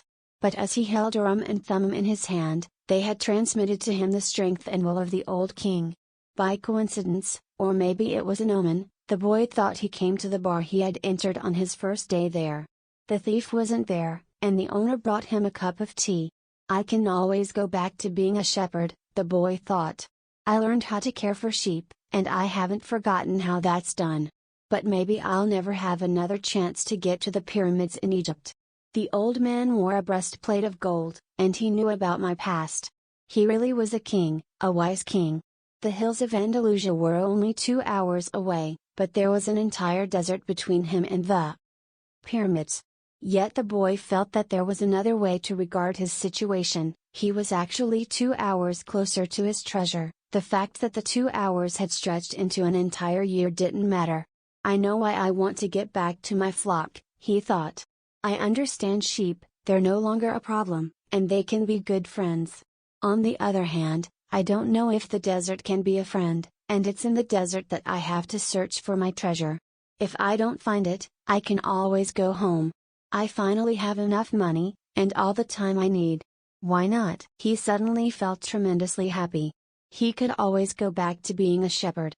He could always become a crystal salesman again. Maybe the world had other hidden treasures, but he had a dream, and he had met with a king. That doesn't happen to just anyone. He was planning as he left the bar. He had remembered that one of the crystal merchant's suppliers transported his crystal by means of caravans that crossed the desert. He held Urim and Thummim in his hand. Because of those 2 stones, he was once again on the way to his treasure. I am always nearby, when someone wants to realize their personal legend, the old king had told him. What could it cost to go over to the supplier's warehouse and find out if the pyramids were really that far away? The Englishman was sitting on a bench in a structure that smelled of animals, sweat, and dust. It was part warehouse, part corral. I never thought I'd end up in a place like this, he thought, as he leafed through the pages of a chemical journal. 10 years at the university, and here I am in a corral. But he had to move on. He believed in omens. All his life and all his studies were aimed at finding the one true language of the universe. First he had studied Esperanto, then the world's religions, and now it was alchemy. He knew how to speak Esperanto, he understood all the major religions well, but he wasn't yet an alchemist. He had unraveled the truths behind important questions, but his studies had taken him to a point beyond which he could not seem to go. He had tried in vain to establish a relationship with an alchemist. But the alchemists were strange people, who thought only about themselves, and almost always refused to help him. Who knows, maybe they had failed to discover the secret of the master work, the Philosopher's Stone, and for this reason kept their knowledge to themselves. He had already spent much of the fortune left to him by his father, fruitlessly seeking the Philosopher's Stone. He had spent enormous amounts of time at the great libraries of the world, and had purchased all the rarest and most important volumes on alchemy. In one he had read that, many years ago, a famous Arabian alchemist had visited Europe. It was said that he was more than 200 years old, and that he had discovered the philosopher's stone and the elixir of life. The Englishman had been profoundly impressed by the story. But he would never have thought it more than just a myth, had not a friend of his, returning from an archaeological expedition in the desert, told him about an Arab that was possessed of exceptional powers. He lives at the Al-Fayoum oasis, his friend had said. And people say that he is 200 years old, and is able to transform any metal into gold. The Englishman could not contain his excitement. He cancelled all his commitments and pulled together the most important of his books, and now here he was, sitting inside a dusty, smelly warehouse. Outside, a huge caravan was being prepared for a crossing of the Sahara, and was scheduled to pass through Al-Fayoum. I'm going to find that damned alchemist, the Englishman thought. And the odor of the animals became a bit more tolerable. A young Arab, also loaded down with baggage, entered, and greeted the Englishman. "Where are you bound?" asked the young Arab. "I'm going into the desert," the man answered, turning back to his reading. He didn't want any conversation at this point. What he needed to do was review all he had learned over the years, because the alchemist would certainly put him to the test. The young Arab took out a book and began to read. The book was written in Spanish. That's good, thought the Englishman. He spoke Spanish better than Arabic, and, if this boy was going to Al-Fayoum, there would be someone to talk to when there were no other important things to do. "That's strange," said the boy, as he tried once again to read the burial scene that began the book. "I've been trying for 2 years to read this book, and I never get past these first few pages." Even without a king to provide an interruption, he was unable to concentrate. He still had some doubts about the decision he had made. But he was able to understand one thing: making a decision was only the beginning of things. When someone makes a decision, he is really diving into a strong current that will carry him to places he had never dreamed of when he first made the decision. "When I decided to seek out my treasure, I never imagined that I'd wind up working in a crystal shop," he thought. "And joining this caravan may have been my decision, but where it goes is going to be a mystery to me." Nearby was the Englishman, reading a book. He seemed unfriendly, and had looked irritated when the boy had entered. They might even have become friends, but the Englishman closed off the conversation. The boy closed his book. He felt that he didn't want to do anything that might make him look like the Englishman. He took Urim and Thummim from his pocket, and began playing with them. The stranger shouted Urim and Thummim. In a flash the boy put them back in his pocket. "They're not for sale," he said. "They're not worth much," the Englishman answered. "They're only made of rock crystal, and there are millions of rock crystals in the earth. But those who know about such things would know that those are Urim and Thummim. I didn't know that they had them in this part of the world. They were given to me as a present by a king," the boy said.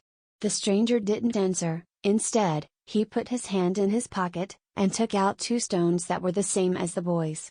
"Did you say a king?" he asked. "I guess you don't believe that a king would talk to someone like me, a shepherd," he said, wanting to end the conversation. "Not at all. It was shepherds who were the first to recognize a king that the rest of the world refused to acknowledge. So, it's not surprising that kings would talk to shepherds." And he went on, fearing that the boy wouldn't understand what he was talking about. "It's in the Bible. The same book that taught me about Urim and Thummim. These stones were the only form of divination permitted by God. The priests carried them in a golden breastplate." The boy was suddenly happy to be there at the warehouse. "Maybe this is an omen," said the Englishman, half aloud. "Who told you about omens?" The boy's interest was increasing by the moment. "Everything in life is an omen," said the Englishman, now closing the journal he was reading. "There is a universal language, understood by everybody, but already forgotten.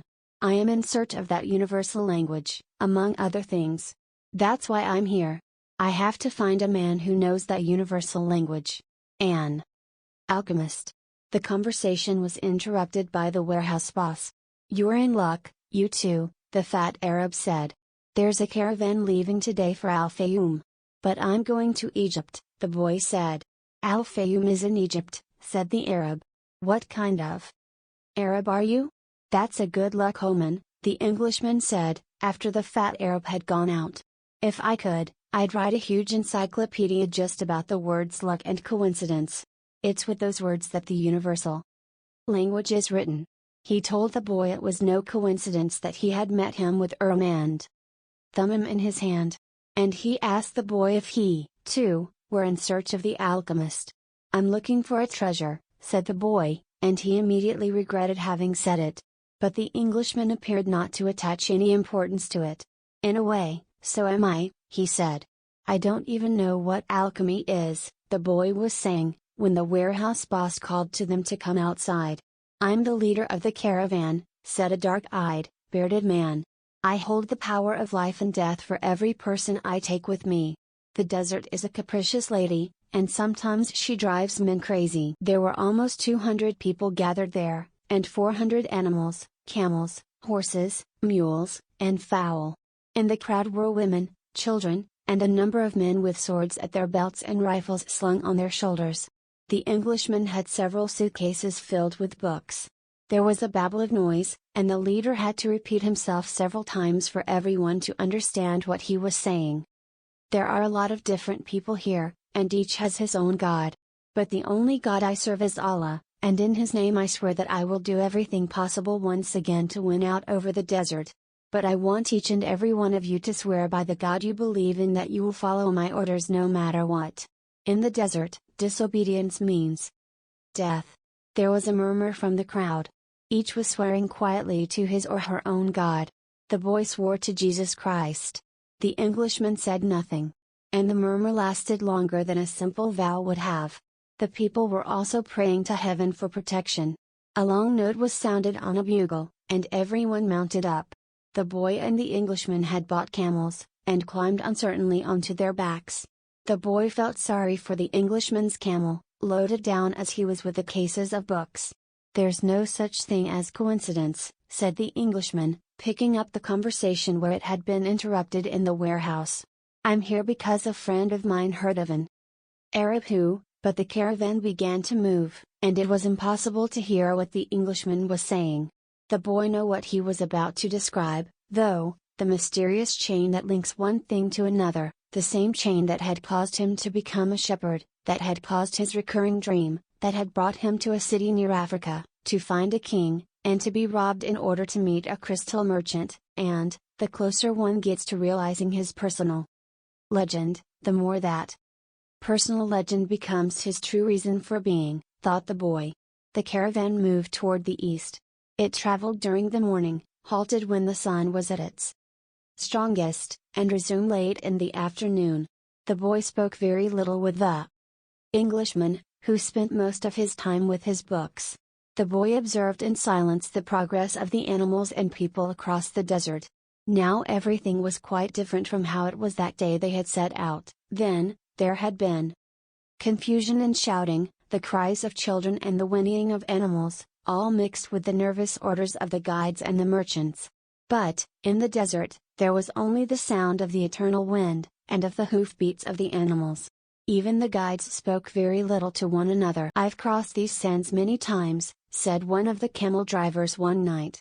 But the desert is so huge, and the horizon so distant, that they make a person feel small, and as if he should remain silent. The boy understood intuitively what he meant, even without ever having set foot in the desert before. Whenever he saw the sea, or a fire, he fell silent, impressed by their elemental force. I've learned things from the sheep, and I've learned things from crystal, he thought. I can learn something from the desert, too. It seems old and wise. The wind never stopped, and the boy remembered the day he had sat at the fort in Tarifa with this same wind blowing in his face. It reminded him of the wool from his sheep who were now seeking food and water in the fields of Andalusia, as they always had. They're not my sheep anymore, he said to himself, without nostalgia. They must be used to their new shepherd, and have probably already forgotten me. That's good. Creatures like the sheep, that are used to traveling, know about moving on. He thought of the merchant's daughter, and was sure that she had probably married. Perhaps to a baker, or to another shepherd who could read and could tell her exciting stories. After all, he probably wasn't the only one. But he was excited at his intuitive understanding of the camel driver's comment. Maybe he was also learning the universal language that deals with the past and the present of all people. Hunches, his mother used to call them. The boy was beginning to understand that intuition is really a sudden immersion of the soul into the universal current of life, where the histories of all people are connected, and we are able to know everything, because it's all written there. Miktub, the boy said, remembering the crystal merchant. The desert was all sand in some stretches, and rocky in others. When the caravan was blocked by a boulder, it had to go around it. If there was a large rocky area, they had to make a major detour.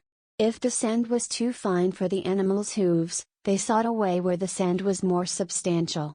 In some places, the ground was covered with the salt of dried up lakes. The animals balked at such places, and the camel drivers were forced to dismount and unburden their charges. The drivers carried the freight themselves over such treacherous footing, and then reloaded the camels. If a guide were to fall ill or die, the camel drivers would draw lots and appoint a new one. But all this happened for one basic reason: no matter how many detours and adjustments it made, the caravan moved toward the same compass point. Once obstacles were overcome, it returned to its course, sighting on a star that indicated the location of the oasis. When the people saw that star shining in the morning sky, they knew they were on the right course toward water, palm trees, shelter, and other people. It was only the Englishman who was unaware of all this. He was, for the most part, immersed in reading his books. The boy, too, had his book, and he had tried to read it during the first few days of the journey. But he found it much more interesting to observe the caravan and listen to the wind.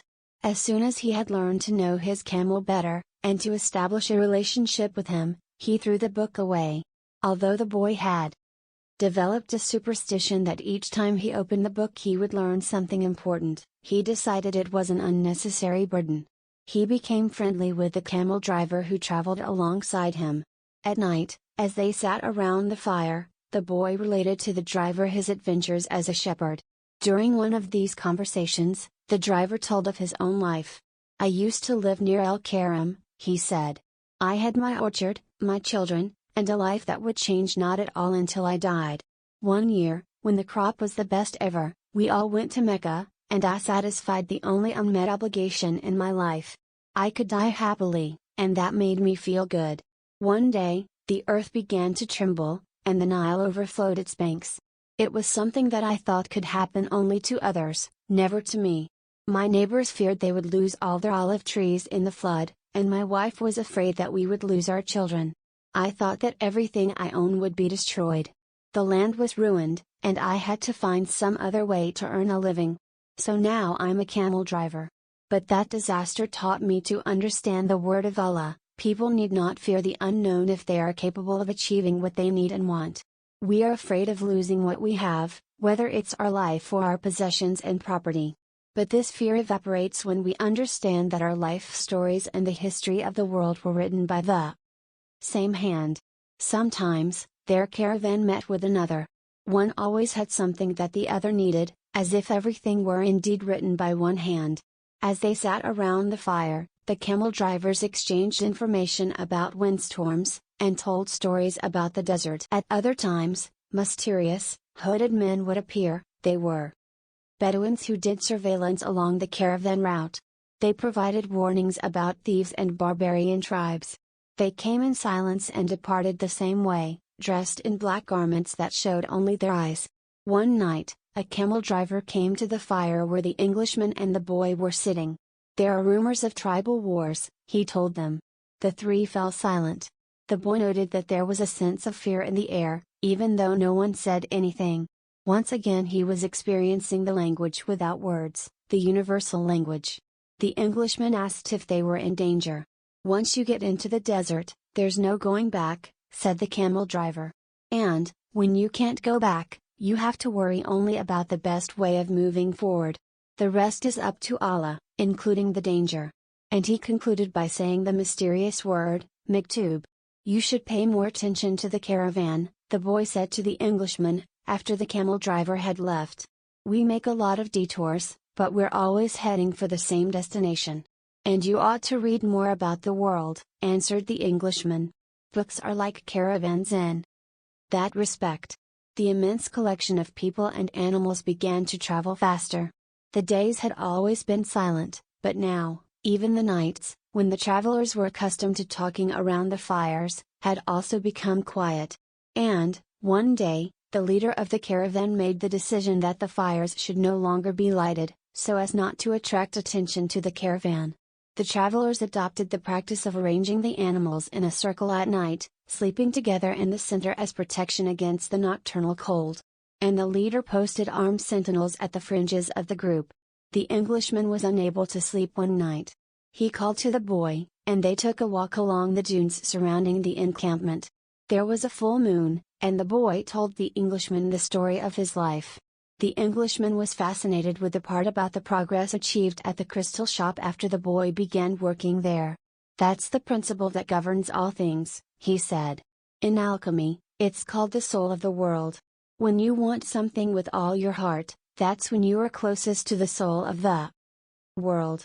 It's always a positive force."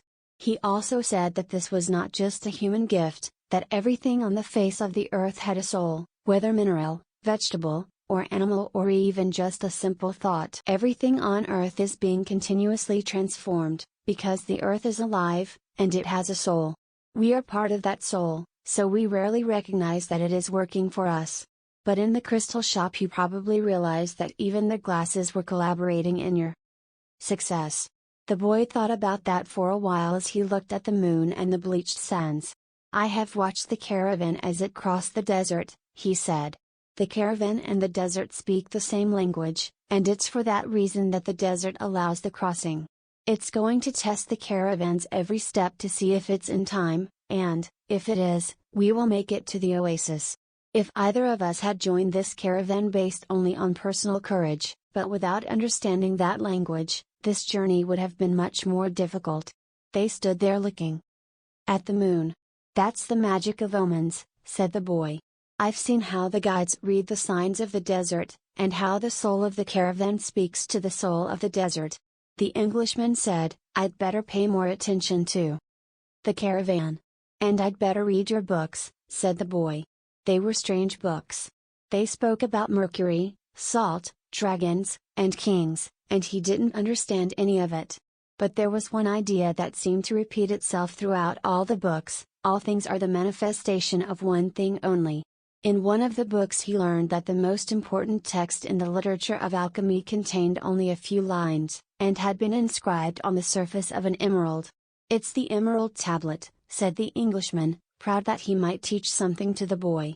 "Well, then, why do we need all these books?" the boy asked. "So that we can understand those few lines," the Englishman answered, without appearing really to believe what he had said. The book that most interested the boy told the stories of the famous alchemists. They were men who had dedicated their entire lives to the purification of metals in their laboratories. They believed that, if a metal were heated for many years, it would free itself of all its individual properties, and what was left would be the soul of the world. This soul of the world allowed them to understand anything on the face of the earth, because it was the language with which all things communicated. They called that discovery the masterwork. It was part liquid and part solid. "Can't you just observe men and omens in order to understand the language?" the boy asked. "You have a mania for simplifying everything," answered the Englishman, irritated. "Alchemy is a serious discipline. Every step has to be followed exactly as it was followed by the masters." The boy learned that the liquid part of the masterwork was called the elixir of life, and that it cured all illnesses. It also kept the alchemist from growing old. And the solid part was called the philosopher's stone. "It's not easy to find the philosopher's stone," said the Englishman. The alchemists spent years in their laboratories, observing the fire that purified the metals. They spent so much time close to the fire that gradually they gave up the vanities of the world. They discovered that the purification of the metals had led to a purification of themselves. The boy thought about the crystal merchant. He had said that it was a good thing for the boy to clean the crystal pieces, so that he could free himself from negative thoughts. The boy was becoming more and more convinced that alchemy could be learned in one's daily life. Also, said the Englishman, the philosopher's stone has a fascinating property. A small sliver of the stone can transform large quantities of metal into gold. Having heard that, the boy became even more interested in alchemy. He thought that, with some patience, he'd be able to transform everything into gold. He read the lives of the various people who had succeeded in doing so.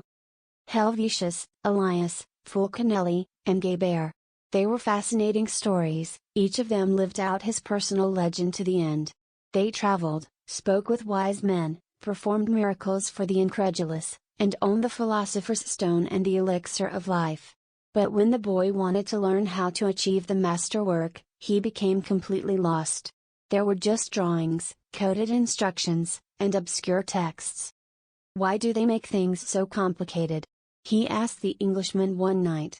The boy had noticed that the Englishman was irritable, and missed his books. So that those who have the responsibility for understanding can understand, he said. Imagine if everyone went around transforming lead into gold. Gold would lose its value. It's only those who are persistent, and willing to study things deeply, who achieve the masterwork. That's why I'm here in the middle of the desert. I'm seeking a true alchemist who will help me to decipher the codes. When were these books written? The boy asked. Many centuries ago. They didn't have the printing press in those days, the boy argued. There was no way for everybody to know about alchemy. Why did they use such strange language, with so many drawings? The Englishman didn't answer him directly.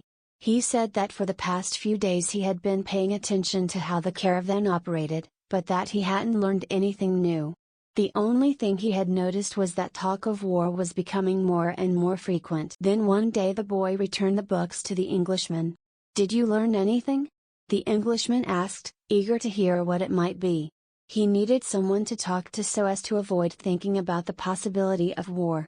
I learned that the world has a soul, and that whoever understands that soul can also understand the language of things.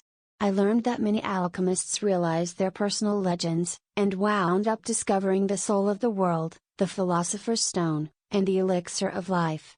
But, above all, I learned that these things are all so simple that they could be written on the surface of an emerald. The Englishman was disappointed. The years of research, the magic symbols, the strange words, and the laboratory equipment, none of this had made an impression on the boy. His soul must be too primitive to understand those things, he thought. He took back his books and packed them away again in their bags. Go back to watching the caravan, he said. That didn't teach me anything either. The boy went back to contemplating the silence of the desert, and the sound raised by the animals. Everyone has his or her own way of learning things, he said to himself. His way isn't the same as mine, nor mine as his. But we're both in search of our personal legends, and I respect him for that. The caravan began to travel day and night. The hooded Bedouins reappeared more and more frequently, and the camel driver, who had become a good friend of the boys, explained that the war between the tribes had already begun. The caravan would be very lucky to reach the oasis. The animals were exhausted, and the men talked among themselves less and less. The silence was the worst aspect of the night, when the mere groan of a camel, which before had been nothing but the groan of a camel, now frightened everyone, because it might signal a raid. The camel driver, though, seemed not to be very concerned with the threat of war. I'm alive, he said to the boy, as they ate a bunch of dates one night, with no fires and no moon. When I'm eating, that's all I think about. If I'm on the march, I just concentrate on marching. If I have to fight, it will be just as good a day to die as any other. Because I don't live in either my past or my future. I'm interested only in the present. If you can concentrate always on the present, you'll be a happy man. You'll see that there is life in the desert, that there are stars in the heavens, and that tribesmen fight because they are part of the human race. Life will be a party for you, a grand festival, because life is the moment we're living right now. 2 nights later, as he was getting ready to bed down, the boy looked for the star they followed every night. He thought that the horizon was a bit lower than it had been, because he seemed to see stars on the desert itself. It's the oasis, said the camel driver. "Well, why don't we go there right now?" the boy asked. "Because we have to sleep." The boy awoke as the sun rose. There, in front of him, where the small stars had been the night before, was an endless row of date palms, stretching across the entire desert. "We've done it," said the Englishman, who had also awakened early. But the boy was quiet. He was at home with the silence of the desert, and he was content just to look at the trees. He still had a long way to go to reach the pyramids, and someday this morning would just be a memory. But this was the present moment, the party the camel driver had mentioned, and he wanted to live it as he did the lessons of his past and his dreams of the future. Although the vision of the date palms would someday be just a memory, right now it signified shade, water, and a refuge from the war. Yesterday, the camel's groan signaled danger, and now a row of date palms could herald a miracle. The world speaks many languages, the boy thought. The times rush past, and so do the caravans, thought the alchemist, as he watched the hundreds of people and animals arriving at the oasis. People were shouting at the new arrivals, dust obscured the desert sun, and the children of the oasis were bursting with excitement at the arrival of the strangers. The alchemist saw the tribal chiefs greet the leader of the caravan, and converse with him at length. But none of that mattered to the alchemist. He had already seen many people come and go, and the desert remained as it was. He had seen kings and beggars walking the desert sands. The dunes were changed constantly by the wind, yet these were the same sands he had known since he was a child. He always enjoyed seeing the happiness that the travelers experienced when, after weeks of yellow sand and blue sky, they first saw the green of the date palms. Maybe God created the desert so that man could appreciate the date trees, he thought. He decided to concentrate on more practical matters. He knew that in the caravan there was a man to whom he was to teach some of his secrets. The omens had told him so. He didn't know the man yet, but his practiced eye would recognize him when he appeared. He hoped that it would be someone as capable as his previous apprentice. "I don't know why these things have to be transmitted by word of mouth," he thought. It wasn't exactly that they were secrets. God revealed his secrets easily to all his creatures. He had only one explanation for this fact: things have to be transmitted this way because they were made up from the pure life, and this kind of life cannot be captured in pictures or words. Because people become fascinated with pictures and words, and wind up forgetting the language of the world.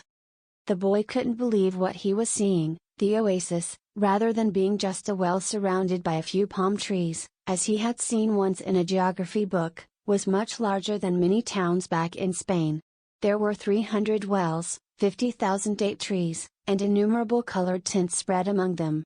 "It looks like 1,000 and one nights," said the Englishman, impatient to meet with the alchemist. They were surrounded by children, curious to look at the animals and people that were arriving. The men of the oasis wanted to know if they had seen any fighting, and the woman competed with one another for access to the cloth and precious stones brought by the merchants. The silence of the desert was a distant dream. The travelers in the caravan were talking incessantly, laughing and shouting, as if they had emerged from the spiritual world and found themselves once again in the world of people. They were relieved and happy. They had been taking careful precautions in the desert, but the camel driver explained to the boy that oases were always considered to be neutral territories, because the majority of the inhabitants were women and children. There were oases throughout the desert, but the tribesmen fought in the desert, leaving the oases as places of refuge. With some difficulty, the leader of the caravan brought all his people together and gave them his instructions. The group was to remain there at the oasis until the conflict between the tribes was over. Since they were visitors, they would have to share living space with those who lived there, and would be given the best accommodations. That was the law of hospitality. Then he asked that everyone, including his own sentinels, hand over their arms to the men appointed by the tribal chieftains. "Those are the rules of war," the leader explained. "The oases may not shelter armies or troops." To the boy's surprise, the Englishman took a chrome-plated revolver out of his bag and gave it to the men who were collecting the arms. "Why a revolver?" he asked. "It helped me to trust in people," the Englishman answered. Meanwhile, the boy thought about his treasure. The closer he got to the realization of his dream, the more difficult things became. It seemed as if what the old king had called beginner's luck were no longer functioning. In his pursuit of the dream, he was being constantly subjected to tests of his persistence and courage. So he could not be hasty, nor impatient. If he pushed forward impulsively, he would fail to see the signs and omens left by God along his path.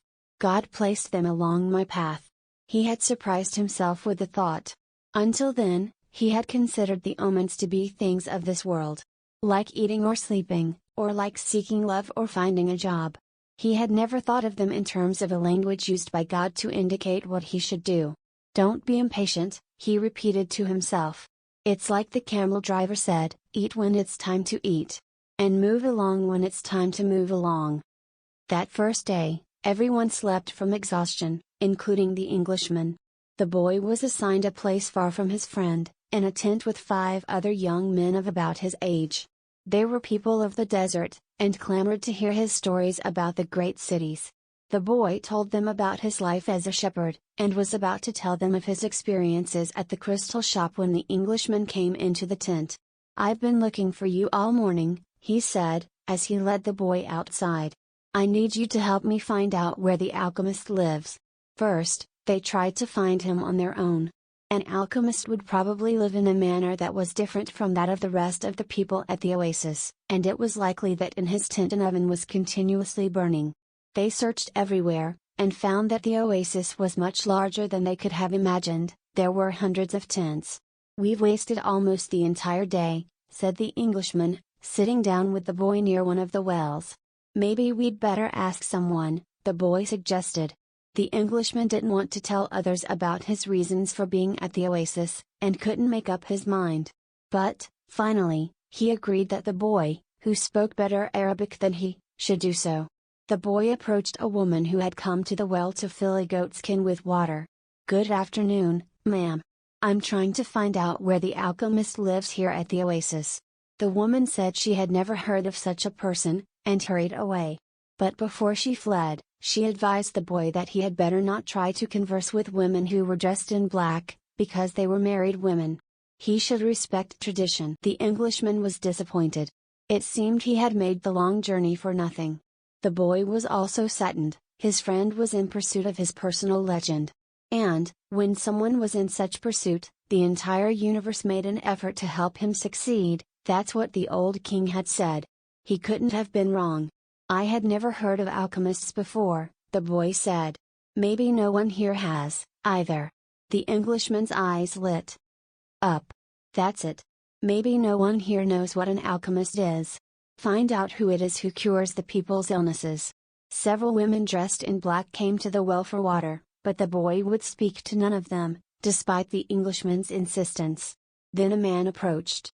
"Do you know someone here who cures people's illnesses?" the boy asked. "Allah cures our illnesses," said the man, clearly frightened of the strangers. "You're looking for witch doctors." He spoke some verses from the Quran, and moved on. Another man appeared. He was older, and was carrying a small bucket. The boy repeated his question. "Why do you want to find that sort of person?" the Arab asked. "Because my friend here has traveled for many months in order to meet with him," the boy said. "If such a man is here at the oasis, he must be the very powerful one," said the old man after thinking for a few moments. "Not even the tribal chieftains are able to see him when they want to. Only when he consents. Wait for the end of the war. Then leave with the caravan. Don't try to enter into the life of the oasis," he said, and walked away. But the Englishman was exultant. They were on the right track. Finally, a young woman approached who was not dressed in black. She had a vessel on her shoulder, and her head was covered by a veil, but her face was uncovered. The boy approached her to ask about the alchemist. At that moment, it seemed to him that time stood still, and the soul of the world surged within him. When he looked into her dark eyes, and saw that her lips were poised between a laugh and silence, he learned the most important part of the language that all the world spoke, the language that everyone on earth was capable of understanding in their heart. It was love. Something older than humanity, more ancient than the desert. Something that exerted the same force whenever two pairs of eyes met, as had theirs here at the well. She smiled, and that was certainly an omen, the omen he had been awaiting. without even knowing he was, for all his life. The omen he had sought to find with his sheep and in his books, in the crystals and in the silence of the desert. It was the pure language of the world. It required no explanation, just as the universe needs none as it travels through endless time. What the boy felt at that moment was that he was in the presence of the only woman in his life, and that, with no need for words, she recognized the same thing. He was more certain of it than of anything in the world. He had been told by his parents and grandparents that he must fall in love and really know a person before becoming committed. But maybe people who felt that way had never learned the universal language. Because, when you know that language, it's easy to understand that someone in the world awaits you, whether it's in the middle of the desert or in some great city. And when two such people encounter each other, and their eyes meet, the past and the future become unimportant. There is only that moment, and the incredible certainty that everything under the sun has been written by one hand only. It is the hand that evokes love, and creates a twin soul for every person in the world. Without such love, one's dreams would have no meaning. Maktub, thought the boy. The Englishman shook. The boy, come on, ask her. The boy stepped closer to the girl, and when she smiled, he did the same. What's your name? He asked. Fatima, the girl said, averting her eyes. That's what some women in my country are called. It's the name of the Prophet's daughter, Fatima said. The invaders carried the name everywhere. The beautiful girl spoke of the invaders with pride. The Englishman prodded him, and the boy asked her about the man who cured people's illnesses. That's the man who knows all the secrets of the world, she said. He communicates with the genies of the desert. The genies were the spirits of good and evil. And the girl pointed to the south, indicating that it was there the strange man lived. Then she filled her vessel with water and left. The Englishman vanished, too, gone to find the alchemist. And the boy sat there by the well for a long time, remembering that one day in Tarifa the lavender had brought to him the perfume of that woman, and realizing that he had loved her before he even knew she existed. He knew that his love for her would enable him to discover every treasure in the world. The next day, the boy returned to the well, hoping to see the girl. To his surprise, the Englishman was there, looking out at the desert. I waited all afternoon and evening, he said. He appeared with the first stars of evening. I told him what I was seeking, and he asked me if I had ever transformed lead into gold. I told him that was what I had come here to learn. He told me I should try to do so. That's all he said. Go and try. The boy didn't say anything. The poor Englishman had traveled all this way, only to be told that he should repeat what he had already done so many times. So, then try, he said to the Englishman. That's what I'm going to do. I'm going to start now. As the Englishman left, Fatima arrived and filled her vessel with water. I came to tell you just one thing, the boy said. I want you to be my wife. I love you. The girl dropped the container, and the water spilled. I'm going to wait here for you every day. I have crossed the desert in search of a treasure that is somewhere near the pyramids, and for me, the war seemed a curse. But now it's a blessing, because it brought me to you. The war is going to end someday, the girl said. The boy looked around him at the date bombs. He reminded himself that he had been a shepherd, and that he could be a shepherd again. Fatima was more important than his treasure. The tribesmen are always in search of treasure, the girl said, as if she had guessed what he was thinking. And the women of the desert are proud of their tribesmen. She refilled her vessel and left. The boy went to the well every day to meet with Fatima. He told her about his life as a shepherd, about the king, and about the crystal shop. They became friends, and except for the 15 minutes he spent with her, each day seemed that it would never pass. When he had been at the oasis for almost a month, the leader of the caravan called a meeting of all of the people traveling with him. We don't know when the war will end, so we can't continue our journey, he said. The battles may last for a long time, perhaps even years. There are powerful forces on both sides, and the war is important to both armies. It's not a battle of good against evil. It's a war between forces that are fighting for the balance of power, and, when that type of battle begins, it lasts longer than others, because Allah is on both sides. The people went back to where they were living, and the boy went to meet with Fatima that afternoon.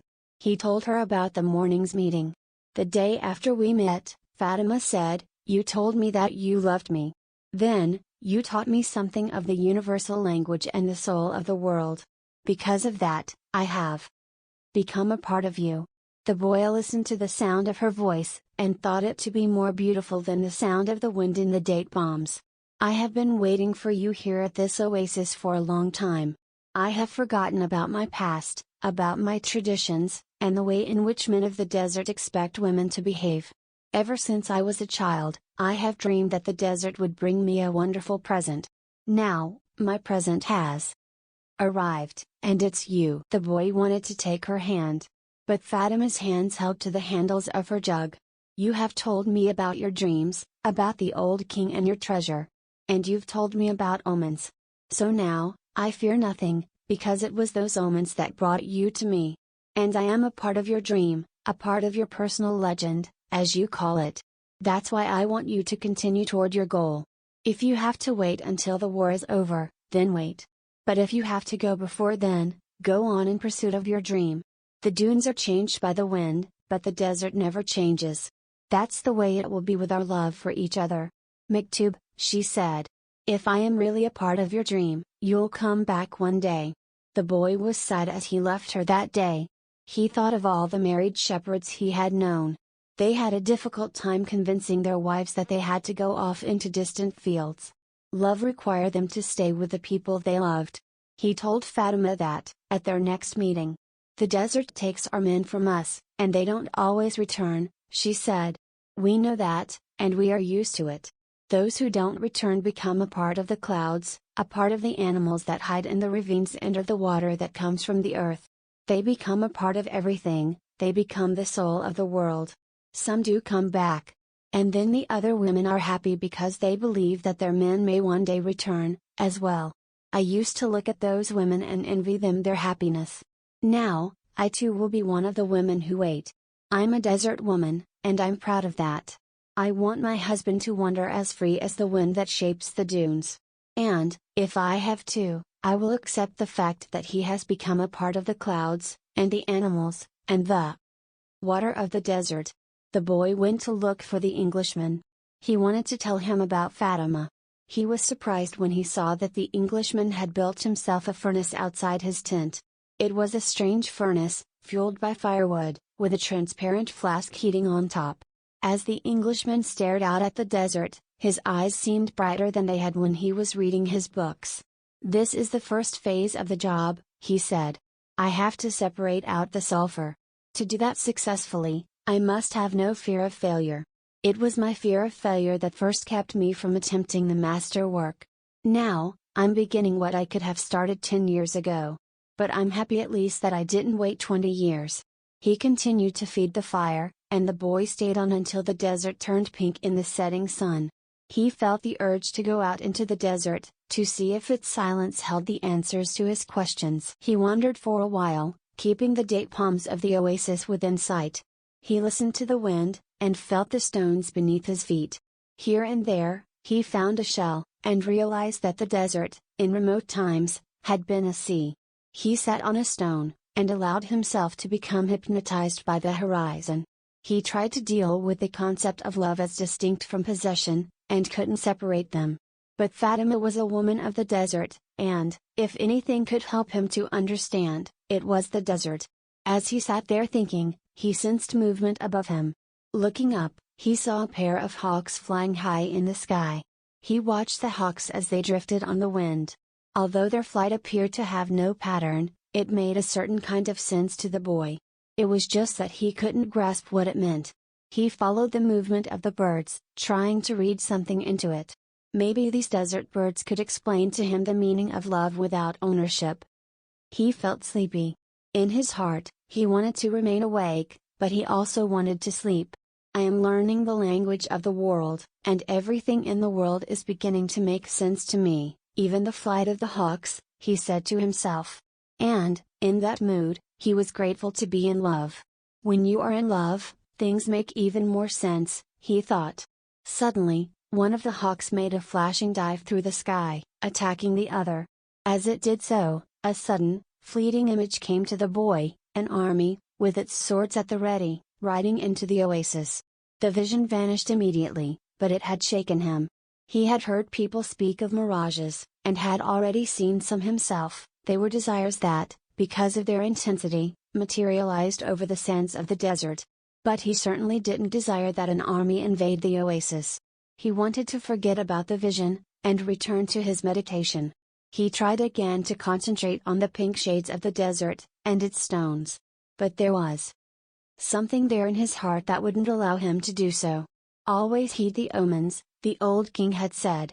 The boy recalled what he had seen in the vision, and sensed that it was actually going to occur. He rose, and made his way back toward the palm trees. Once again, he perceived the many languages in the things about him. This time, the desert was safe, and it was the oasis that had become dangerous. The camel driver was seated at the base of a palm tree, observing the sunset. He saw the boy appear from the other side of the dunes. "An army is coming," the boy said. "I had a vision." "The desert fills men's hearts with visions," the camel driver answered. But the boy told him about the hawks, that he had been watching their flight and had suddenly felt himself to have plunged to the soul of the world. The camel driver understood what the boy was saying. He knew that any given thing on the face of the earth could reveal the history of all things.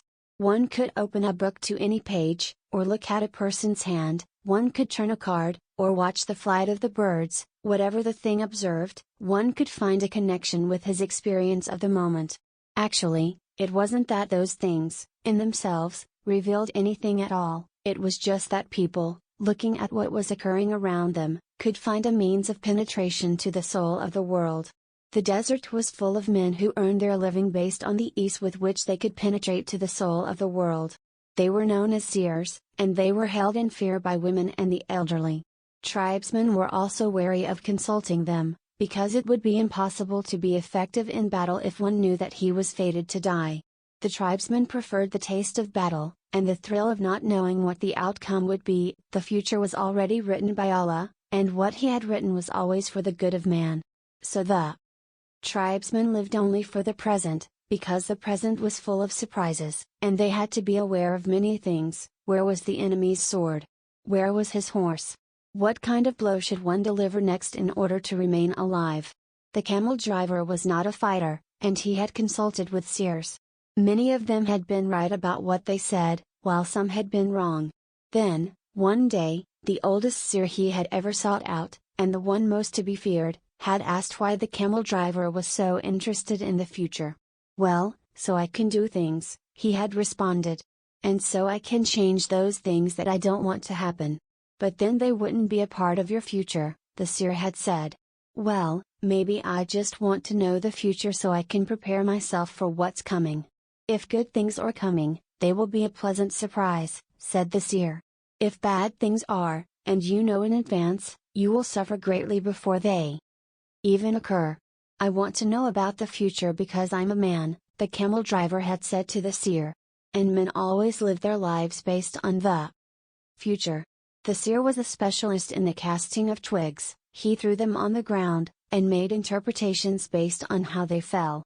That day, he didn't make a cast. He wrapped the twigs in a piece of cloth and put them back in his bag. "I make my living forecasting the future for people," he said. "I know the science of the twigs, and I know how to use them to penetrate to the place where all is written. There, I can read the past, discover what has already been forgotten, and understand the omens that are here in the present." When people consult me, it's not that I'm reading the future, I am guessing at the future. The future belongs to God, and it is only He who reveals it, under extraordinary circumstances. How do I guess at the future? Based on the omens of the present. The secret is here in the present. If you pay attention to the present, you can improve upon it. And, if you improve on the present, what comes later will also be better. Forget about the future, and live each day according to the teachings, confident that God loves His children. Each day, in itself, brings with it an eternity. The camel driver had asked what the circumstances were under which God would allow him to see the future. Only when He, Himself, reveals it. And God only rarely reveals the future. When He does so, it is for only one reason: it's a future that was written so as to be. altered. God had shown the boy a part of the future, the camel driver thought. Why was it that he wanted the boy to serve as his instrument? Go and speak to the tribal chieftains, said the camel driver. Tell them about the armies that are approaching. They'll laugh at me. They are men of the desert, and the men of the desert are used to dealing with omens. Well, then, they probably already know. They're not concerned with that right now. They believe that if they have to know about something, Allah wants them to know. Someone will tell them about it. It has happened many times before. But, this time, the person is you. The boy thought of Fatima. And he decided he would go to see the chiefs of the tribes. The boy approached the guard at the front of the huge white tent at the center of the oasis. I want to see the chieftains. I've brought omens from the desert. Without responding, the guard entered the tent, where he remained for some time. When he emerged, it was with a young Arab, dressed in white and gold.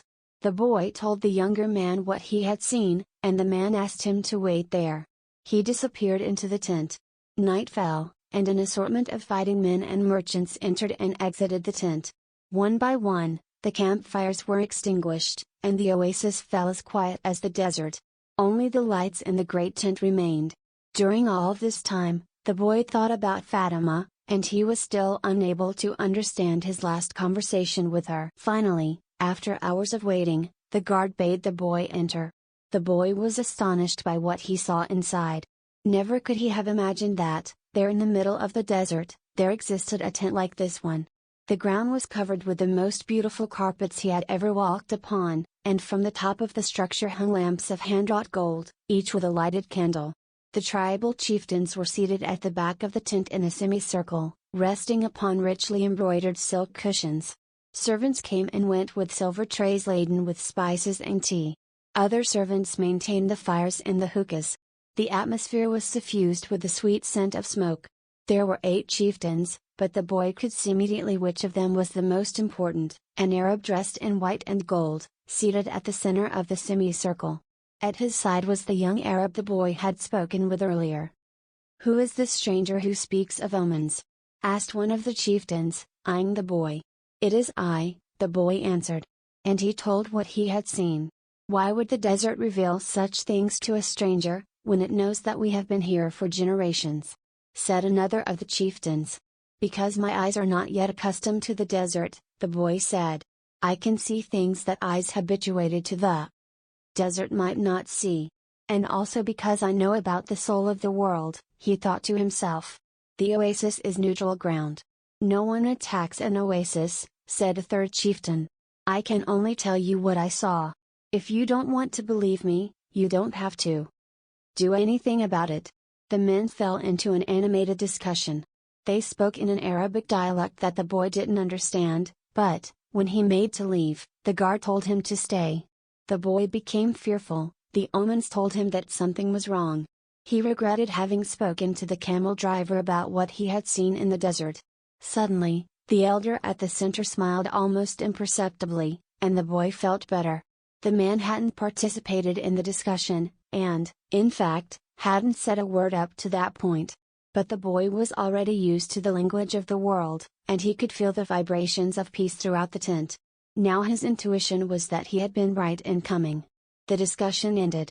The chieftains were silent for a few moments as they listened to what the old man was saying. Then he turned to the boy. This time his expression was cold and distant. 2,000 years ago, in a distant land, a man who believed in dreams was thrown into a dungeon and then sold as a slave, the old man said, now in the dialect the boy understood. Our merchants bought that man, and brought him to Egypt. All of us know that whoever believes in dreams also knows how to interpret them. The elder continued, when the pharaoh dreamed of cows that were thin and cows that were fat, this man I'm speaking of rescued Egypt from famine. His name was Joseph. He, too, was a stranger in a strange land, like you, and he was probably about your age. He paused, and his eyes were still unfriendly. We always observe the tradition. The tradition saved Egypt from famine in those days, and made the Egyptians the wealthiest of peoples. The tradition teaches men how to cross the desert, and how their children should marry. The tradition says that an oasis is neutral territory, because both sites have oases, and so both are vulnerable. No one said a word as the old man continued. But the tradition also says that we should believe the messages of the desert. Everything we know was taught to us by the desert.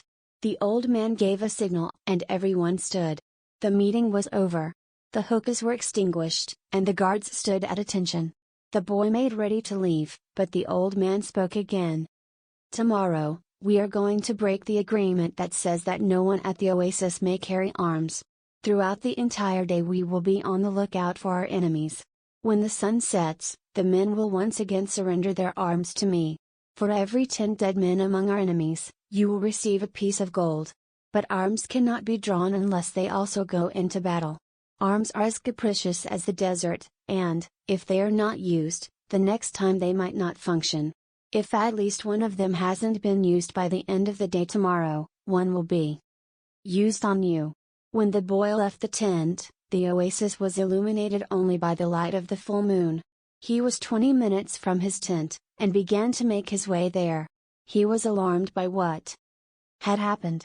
He had succeeded in reaching through to the soul of the world, and now the price for having done so might be his life. It was a frightening bet. But he had been making risky bets ever since the day he had sold his sheep to pursue his personal legend. And, as the camel driver had said, to die tomorrow was no worse than dying on any other day. Every day was there to be lived or to mark one's departure from this world. Everything depended on one word, Maktub. Walking along in the silence, he had no regrets. If he died tomorrow, it would be because God was not willing to change the future. He would at least have died after having crossed the strait, after having worked in a crystal shop, and after having known the silence of the desert and Fatima's eyes. He had lived every one of his days intensely since he had left home so long ago. If he died tomorrow, he would already have seen more than other shepherds, and he was proud of that. Suddenly he heard a thundering sound, and he was thrown to the ground by a wind such as he had never known. The area was swirling in dust so intense that it hid the moon from view. Before him was an enormous white horse, rearing over him with a frightening scream. When the blinding dust had settled a bit, the boy trembled at what he saw. Astride the animal was a horseman dressed completely in black, with a falcon perched on his left shoulder. He wore a turban and his entire face, except for his eyes, was covered with a black kerchief. He appeared to be a messenger from the desert, but his presence was much more powerful than that of a mere messenger. The strange horseman drew an enormous, curved sword from a scabbard mounted on his saddle. The steel of its blade glittered in the light of the moon. Who dares to read the meaning of the flight of the hawks? He demanded, so loudly that his words seemed to echo through the 50,000 palm trees of Al-Fayoum. "It is I who dared to do so," said the boy. He was reminded of the image of Santiago Matamoros, mounted on his white horse, with the infidels beneath his hooves. This man looked exactly the same, except that now the roles were reversed. "It is I who dared to do so," he repeated, and he lowered his head to receive a blow from the sword. "Many lives will be saved, because I was able to see through to the soul of the world." The sword didn't fall. Instead, the stranger lowered it slowly, until the point touched the boy's forehead. It drew a droplet of blood. The horseman was completely immobile, as was the boy. It didn't even occur to the boy to flee. In his heart, he felt a strange sense of joy. He was about to die in pursuit of his personal legend. And for Fatima, the omens had been true, after all. Here he was, face to face with his enemy, but there was no need to be concerned about dying. The soul of the world awaited him, and he would soon be a part of it. And, tomorrow, his enemy would also be a part of that soul. The stranger continued to hold the sword at the boy's forehead. "Why did you read the flight of the birds?" "I read only what the birds wanted to tell me. They wanted to save the oasis. Tomorrow all of you will die, because there are more men at the oasis than you have." The sword remained where it was. Who are you to change what Allah has willed? Allah created the armies, and He also created the hawks. Allah taught me the language of the birds. Everything has been written by the same hand, the boy said, remembering the camel driver's words. The stranger withdrew the sword from the boy's forehead, and the boy felt immensely relieved. But he still couldn't flee. "Be careful with your prognostications," said the stranger. "When something is written, There is no way to change it. All I saw was an army, said the boy. I didn't see the outcome of the battle. The stranger seemed satisfied with the answer. But he kept the sword in his hand. What is a stranger doing in a strange land? I am following my personal legend. It's not something you would understand. The stranger placed his sword in its scabbard, and the boy relaxed. I had to test your courage, the stranger said. Courage is the quality most essential to understanding the language of the world. The boy was surprised. The stranger was speaking of things that very few people knew about. You must not let up, even after having come so far, he continued. You must love the desert, but never trust it completely. Because the desert tests all men, it challenges every step, and kills those who become distracted. What he said reminded the boy of the old king. If the warriors come here, and your head is still on your shoulders at sunset, come and find me, said the stranger. The same hand that had brandished the sword now held a whip. The horse reared again, raising a cloud of dust. Where do you live? Shouted the boy, as the horseman rode away. The hand with the whip pointed to the south. The boy had met the alchemist. Next morning, there were 2,000 armed men scattered throughout the palm trees at Al-Fayoum. Before the sun had reached its high point, 500 tribesmen appeared on the horizon. The mounted troops entered the oasis from the north. It appeared to be a peaceful expedition, but they all carried arms hidden in their robes. When they reached the white tent at the center of Al-Fayoum, they withdrew their scimitars and rifles. And they attacked an empty tent. The men of the oasis surrounded the horsemen from the desert, and within half an hour all but one of the intruders were dead. The children had been kept at the other side of a grove of palm trees, and saw nothing of what had happened. The women had remained in their tents, praying for the safekeeping of their husbands, and saw nothing of the battle, either. Were it not for the bodies there on the ground, it would have appeared to be a normal day at the oasis. The only tribesman spared was the commander of the battalion. That afternoon, he was brought before the tribal chieftains, who asked him why he had violated the tradition. The commander said that his men had been starving and thirsty, exhausted from many days of battle, and had decided to take the oasis so as to be able to return to the war. The tribal chieftain said that he felt sorry for the tribesmen, but that the tradition was sacred. He condemned the commander to death without honor. Rather than being killed by a blade or a bullet, he was hanged from a dead palm tree, where his body twisted in the desert wind. The tribal chieftain called for the boy, and presented him with 50 pieces of gold. He repeated his story about Joseph of Egypt, and asked the boy to become the counselor of the oasis. When the sun had set, and the first stars made their appearance, the boy started to walk to the south. He eventually sighted a single tent, and a group of Arabs passing by told the boy that it was a place inhabited by genies. But the boy sat down and waited. Not until the moon was high did the alchemist ride into view. He carried 2 dead hawks over his shoulder. I am here, the boy said. You shouldn't be here, the alchemist answered. Or is it your personal legend that brings you here? With the wars between the tribes, it's impossible to cross the desert. So I have come here. The alchemist dismounted from his horse, and signaled that the boy should enter the tent with him. It was a tent like many at the oasis. The boy looked around for the ovens and other apparatus used in alchemy, but saw none. There were only some books in a pile, a small cooking stove, and the carpets, covered with mysterious designs. Sit down. We'll have something to drink and eat these hawks, said the alchemist. The boy suspected that they were the same hawks he had seen on the day before, but he said nothing. The alchemist lighted the fire, and soon a delicious aroma filled the tent. It was better than the scent of the hookahs. Why did you want to see me? The boy asked. Because of the omens, the alchemist answered. The wind told me you would be coming, and that you would need help. It's not I the wind spoke about. It's the other foreigner, the Englishman. He's the one that's looking for you. He has other things to do first. But he's on the right track. He has begun to try to understand the desert. And what about me? When a person really desires something, all the universe conspires to help that person to realize his dream, said the alchemist, echoing the words of the old king. The boy understood. Another person was there to help him toward his personal legend. So you are going to instruct me? No. You already know all you need to know. I am only going to point you in the direction of your treasure. But there's a tribal war, the boy reiterated. I know what's happening in the desert. I have already found my treasure.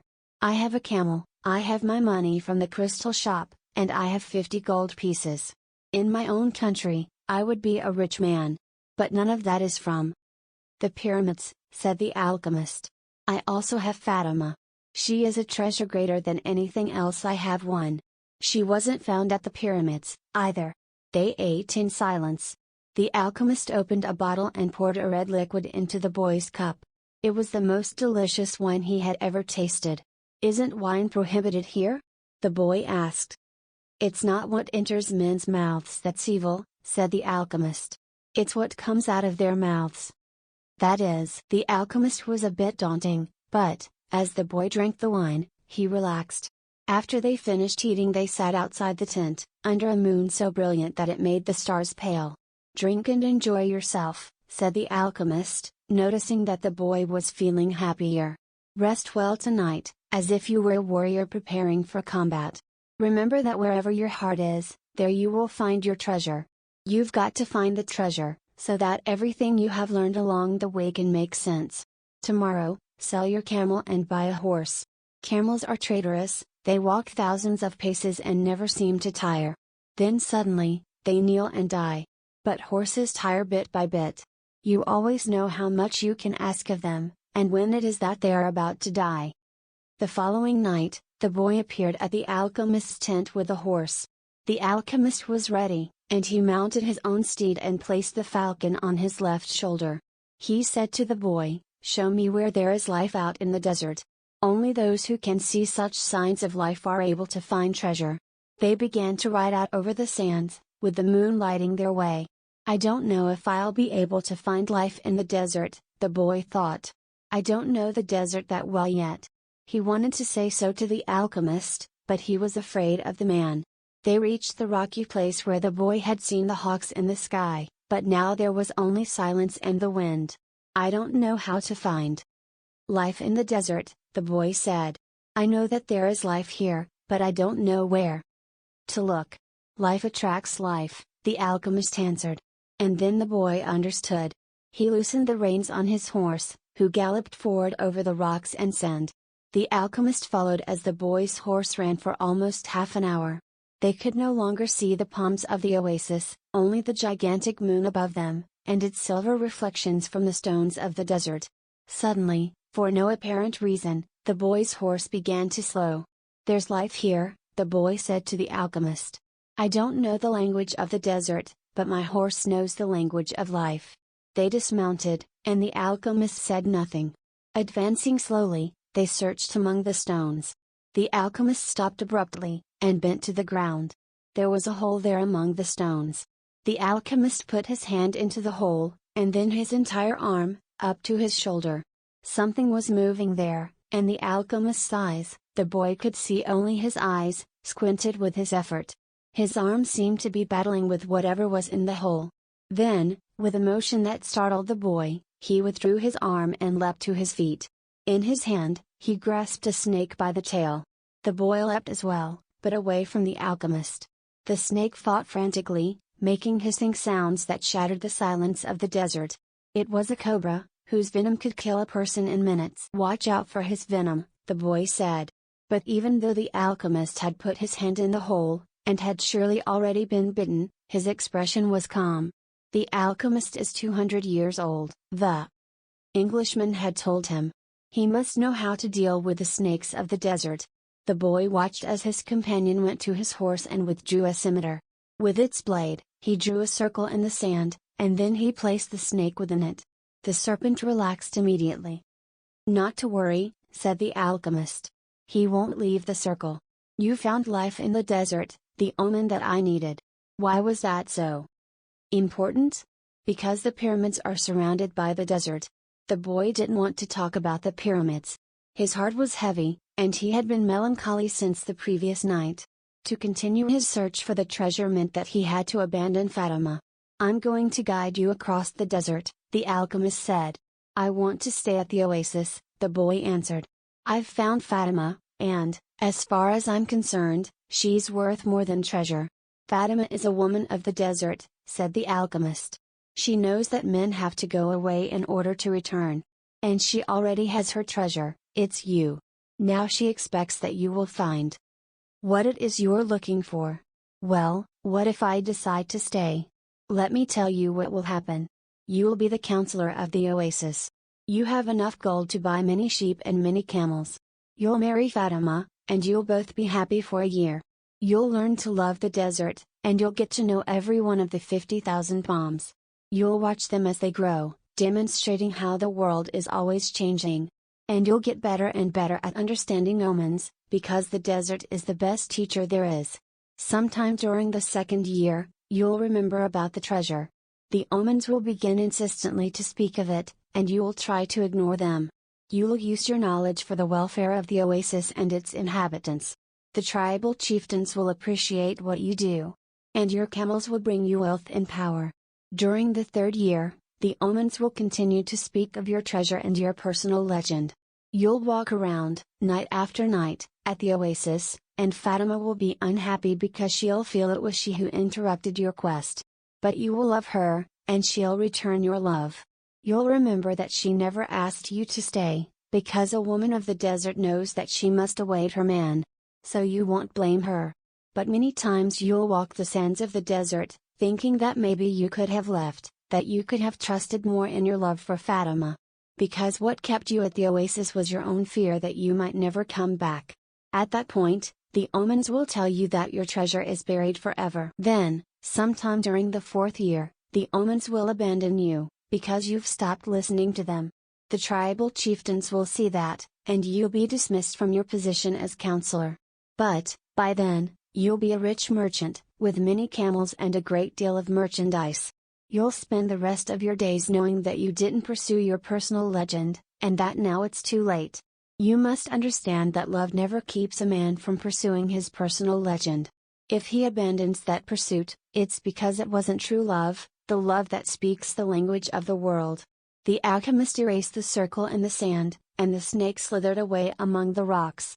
The boy remembered the crystal merchant who had always wanted to go to Mecca, and the Englishman in search of the alchemist. He thought of the woman who had trusted in the desert. And he looked out over the desert that had brought him to the woman he loved. They mounted their horses, and this time it was the boy who followed the alchemist back to the oasis. The wind brought the sounds of the oasis to them, and the boy tried to hear Fatima's voice. But that night, as he had watched the cobra within the circle, the strange horseman with the falcon on his shoulder had spoken of love and treasure, of the women of the desert and of his personal legend. "I'm going with you," the boy said. And he immediately felt peace in his heart. "We'll leave tomorrow before sunrise," was the alchemist's only response. The boy spent a sleepless night. 2 hours before dawn, he awoke one of the boys who slept in his tent, and asked him to show him where Fatima lived. They went to her tent, and the boy gave his friend enough gold to buy a sheep. Then he asked his friend to go into the tent where Fatima was sleeping, and to awaken her and tell her that he was waiting outside. The young Arab did as he was asked, and was given enough gold to buy yet another sheep. "Now leave us alone," said the boy to the young Arab. The Arab returned to his tent to sleep, proud to have helped the counselor of the oasis, and happy at having enough money to buy himself some sheep. Fatima appeared at the entrance to the tent. The two walked out among the palms. The boy knew that it was a violation of the tradition, but that didn't matter to him now. "I'm going away," he said. "And I want you to know that I'm coming back. I love you because—" "Don't say anything," Fatima interrupted. "One is loved because one is loved. No reason is needed for loving." But the boy continued, "I had a dream, and I met with a king. I sold crystal and crossed the desert. And, because the tribes declared war, I went to the well, seeking the alchemist. So, I love you because the entire universe conspired to help me find you." The two embraced. It was the first time either had touched the other. "I'll be back," the boy said. "Before this, I always looked to the desert with longing," said Fatima. "Now it will be with hope. My father went away one day, but he returned to my mother, and he has always come back since then." They said nothing else. They walked a bit farther among the palms, and then the boy left her at the entrance to her tent. "I'll return, just as your father came back to your mother," he said. He saw that Fatima's eyes were filled with tears. "You're crying?" "I'm a woman of the desert," she said, averting her face. "But above all, I'm a woman." Fatima went back to her tent, and, when daylight came, she went out to do the chores she had done for years. But everything had changed. The boy was no longer at the oasis, and the oasis would never again have the same meaning it had had only yesterday. It would no longer be a place with 50,000 palm trees and 300 wells, where the pilgrims arrived, relieved at the end of their long journeys. From that day on, the oasis would be an empty place for her. From that day on, it was the desert that would be important. She would look to it every day, and would try to guess which star the boy was following in search of his treasure. She would have to send her kisses on the wind, hoping that the wind would touch the boy's face, and would tell him that she was alive. That she was waiting for him, a woman awaiting a courageous man in search of his treasure. From that day on, the desert would represent only one thing to her, the hope for his return. "Don't think about what you've left behind," the alchemist said to the boy as they began to ride across the sands of the desert.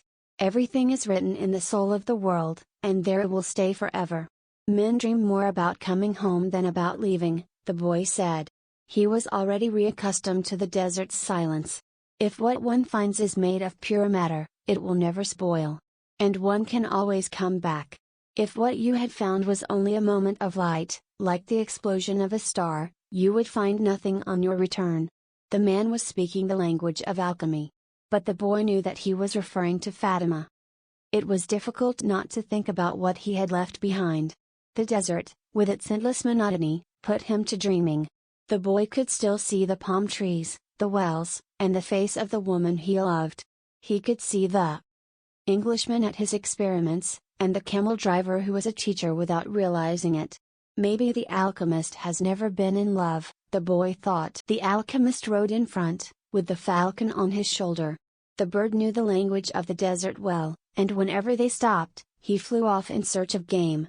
On the first day he returned with a rabbit, and on the second with 2 birds. At night, they spread their sleeping gear and kept their fires hidden. The desert nights were cold, and were becoming darker and darker as the phases of the moon passed. They went on for a week, speaking only of the precautions they needed to follow in order to avoid the battles between the tribes. The war continued, and at times the wind carried the sweet, sickly smell of blood. Battles had been fought nearby, and the wind reminded the boy that there was the language of omens, always ready to show him what his eyes had failed to observe. On the 7th day, the alchemist decided to make camp earlier than usual. The falcon flew off to find game, and the alchemist offered his water container to the boy. "You are almost at the end of your journey," said the alchemist. "I congratulate you for having pursued your personal legend. And you've told me nothing along the way," said the boy. "I thought you were going to teach me some of the things you know. A while ago, I rode through the desert with a man who had books on alchemy. But I wasn't able to learn anything from them." "There is only one way to learn," the alchemist answered. "It's through action. Everything you need to know you have learned through your journey. You need to learn only one thing more." The boy wanted to know what that was, but the alchemist was searching the horizon, looking for the falcon. "Why are you called the alchemist?" "Because that's what I am."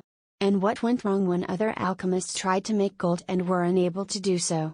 "They were looking only for gold," his companion answered. "They were seeking the treasure of their personal legend, without wanting actually to live out the personal legend." "What is it that I still need to know?" the boy asked.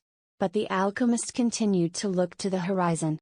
And finally the falcon returned with their meal. They dug a hole and lit their fire in it, so that the light of the flames would not be seen. "I'm an alchemist simply because I'm an alchemist," he said, as he prepared the meal. "I learned the science from my grandfather, who learned from his father, and so on, back to the creation of the world. In those times, the master work could be written simply on an emerald. But men began to reject simple things, and to write tracts, interpretations, and philosophical studies. They also began to feel that they knew a better way than others had. Yet the emerald tablet is still alive today. What was written on the emerald tablet? The boy wanted to know. The alchemist began to draw in the sand, and completed his drawing in less than 5 minutes. As he drew, the boy thought of the old king, and the plaza where they had met that day. It seemed as if it had taken place years and years ago. This is what was written on the emerald tablet, said the alchemist, when he had finished. The boy tried to read what was written in the sand. It's a code, said the boy, a bit disappointed. It looks like what I saw in the Englishman's books. No, the alchemist answered. It's like the flight of those two hawks, it can't be understood by reason alone. The emerald tablet is a direct passage to the soul of the world.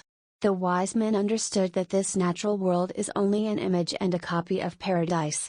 The existence of this world is simply a guarantee that there exists a world that is perfect. God created the world so that, through its visible objects, men could understand his spiritual teachings and the marvels of his wisdom. That's what I mean by action. Should I understand the emerald tablet? The boy asked. Perhaps, if you were in a laboratory of alchemy, this would be the right time to study the best way to understand the emerald tablet. But you are in the desert.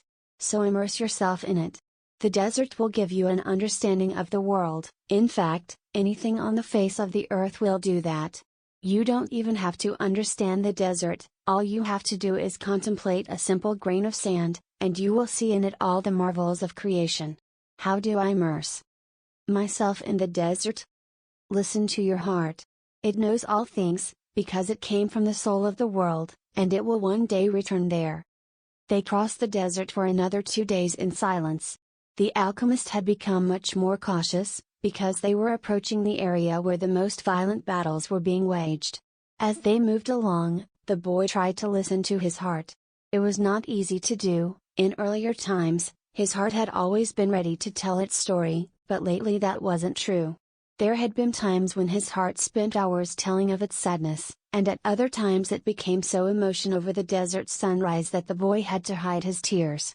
His heart beat fastest when it spoke to the boy of treasure, and more slowly when the boy stared entranced at the endless horizons of the desert. But his heart was never quiet, even when the boy and the alchemist had fallen into silence. Why do we have to listen to our hearts? The boy asked, when they had made camp that day. Because, wherever your heart is, that is where you'll find your treasure. But my heart is agitated, the boy said. It has its dreams, it gets emotional, and it's become passionate over a woman of the desert. It asks things of me, and it keeps me from sleeping many nights, when I'm thinking about her. Well, that's good. Your heart is alive. Keep listening to what it has to say. During the next 3 days, the two travelers passed by a number of armed tribesmen, and saw others on the horizon. The boy's heart began to speak of fear. It told him stories it had heard from the soul of the world, stories of men who sought to find their treasure and never succeeded. Sometimes it frightened the boy with the idea that he might not find his treasure, or that he might die there in the desert. At other times, it told the boy that it was satisfied, it had found love and riches. My heart is a traitor, the boy said to the alchemist, when they had paused to rest the horses. It doesn't want me to go on. That makes sense, the alchemist answered. Naturally it's afraid that, in pursuing your dream, you might lose everything you've won. Well, then, why should I listen to my heart? Because you will never again be able to keep it quiet. Even if you pretend not to have heard what it tells you, it will always be there inside you, repeating to you what you're thinking about life and about the world. You mean I should listen, even if it's treasonous? Treason is a blow that comes unexpectedly. If you know your heart well, it will never be able to do that to you. Because you'll know its dreams and wishes, and will know how to deal with them. You will never be able to escape from your heart. So it's better to listen to what it has to say. That way, you'll never have to fear an unanticipated blow. The boy continued to listen to his heart as they crossed the desert. He came to understand its dodges and tricks, and to accept it as it was. He lost his fear, and forgot about his need to go back to the oasis, because, one afternoon, his heart told him that it was happy. Even though I complain sometimes, it said, it's because I'm the heart of a person, and people's hearts are that way. People are afraid to pursue their most important dreams, because they feel that they don't deserve them, or that they'll be unable to achieve them. Their hearts, become fearful just thinking of loved ones who go away forever, or of moments that could have been good but weren't, or of treasures that might have been found but were forever hidden in the sands. Because, when these things happen, we suffer terribly. My heart is afraid that it will have to suffer, the boy told the alchemist one night as they looked up at the moonless sky. Tell your heart that the fear of suffering is worse than the suffering itself. And that no heart has ever suffered when it goes in search of its dreams, because every second of the search is a second's encounter with God and with eternity. Every second of the search is an encounter with God, the boy told his heart. When I have been truly searching for my treasure, every day has been luminous, because I've known that every hour was a part of the dream that I would find it. When I have been truly searching for my treasure, I've discovered things along the way that I never would have seen had I not had the courage to try things that seemed impossible for a shepherd to achieve. So his heart was quiet for an entire afternoon. That night, the boy slept deeply, and, when he awoke, his heart began to tell him things that came from the soul of the world. It said that all people who are happy have God within them. And that happiness could be found in a grain of sand from the desert, as the alchemist had said. Because a grain of sand is a moment of creation, and the universe has taken millions of years to create it. Everyone on earth has a treasure that awaits him, his heart said. People's hearts, seldom say much about those treasures, because people no longer want to go in search of them. We speak of them only to children. Later, we simply let life proceed, in its own direction, toward its own fate. But, unfortunately, very few follow the path laid out for them, the path to their personal legends, and to happiness. Most people see the world as a threatening place, and, because they do, the world turns out, indeed, to be a threatening place. So, their hearts, speak more and more softly. We never stop speaking out, but we begin to hope that our words won't be heard. We don't want people to suffer because they don't follow their hearts. Why don't people's hearts tell them to continue to follow their dreams? The boy asked the alchemist. Because that's what makes a heart suffer most, and hearts don't like to suffer. From then on, the boy understood his heart. He asked it, please, never to stop speaking to him. He asked that, when he wandered far from his dreams, his heart press him and sound the alarm.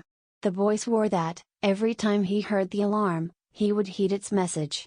That night, he told all of this to the alchemist. And the alchemist understood that the boy's heart had returned to the soul of the world. So what should I do now? The boy asked. Continue in the direction of the pyramids, said the alchemist. And continue to pay heed to the omens. Your heart is still capable of showing you where the treasure is. Is that the one thing I still needed to know? No, the alchemist answered. What you still need to know is this: before a dream is realized, the soul of the world tests everything that was learned along the way.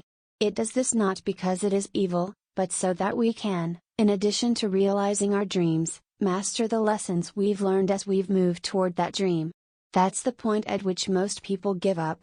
It's the point at which, as we say in the language of the desert, one dies of thirst just when the palm trees have appeared on the horizon. Every search begins with beginner's luck. And every search ends with the victors being severely tested. The boy remembered an old proverb from his country. It said that the darkest hour of the night came just before the dawn. On the following day, the first clear sign of danger appeared. 3 armed tribesmen approached, and asked what the boy and the alchemist were doing there. I'm hunting with my falcon, the alchemist answered. We're going to have to search you to see whether you're armed, one of the tribesmen said. The alchemist dismounted slowly, and the boy did the same. Why are you carrying money?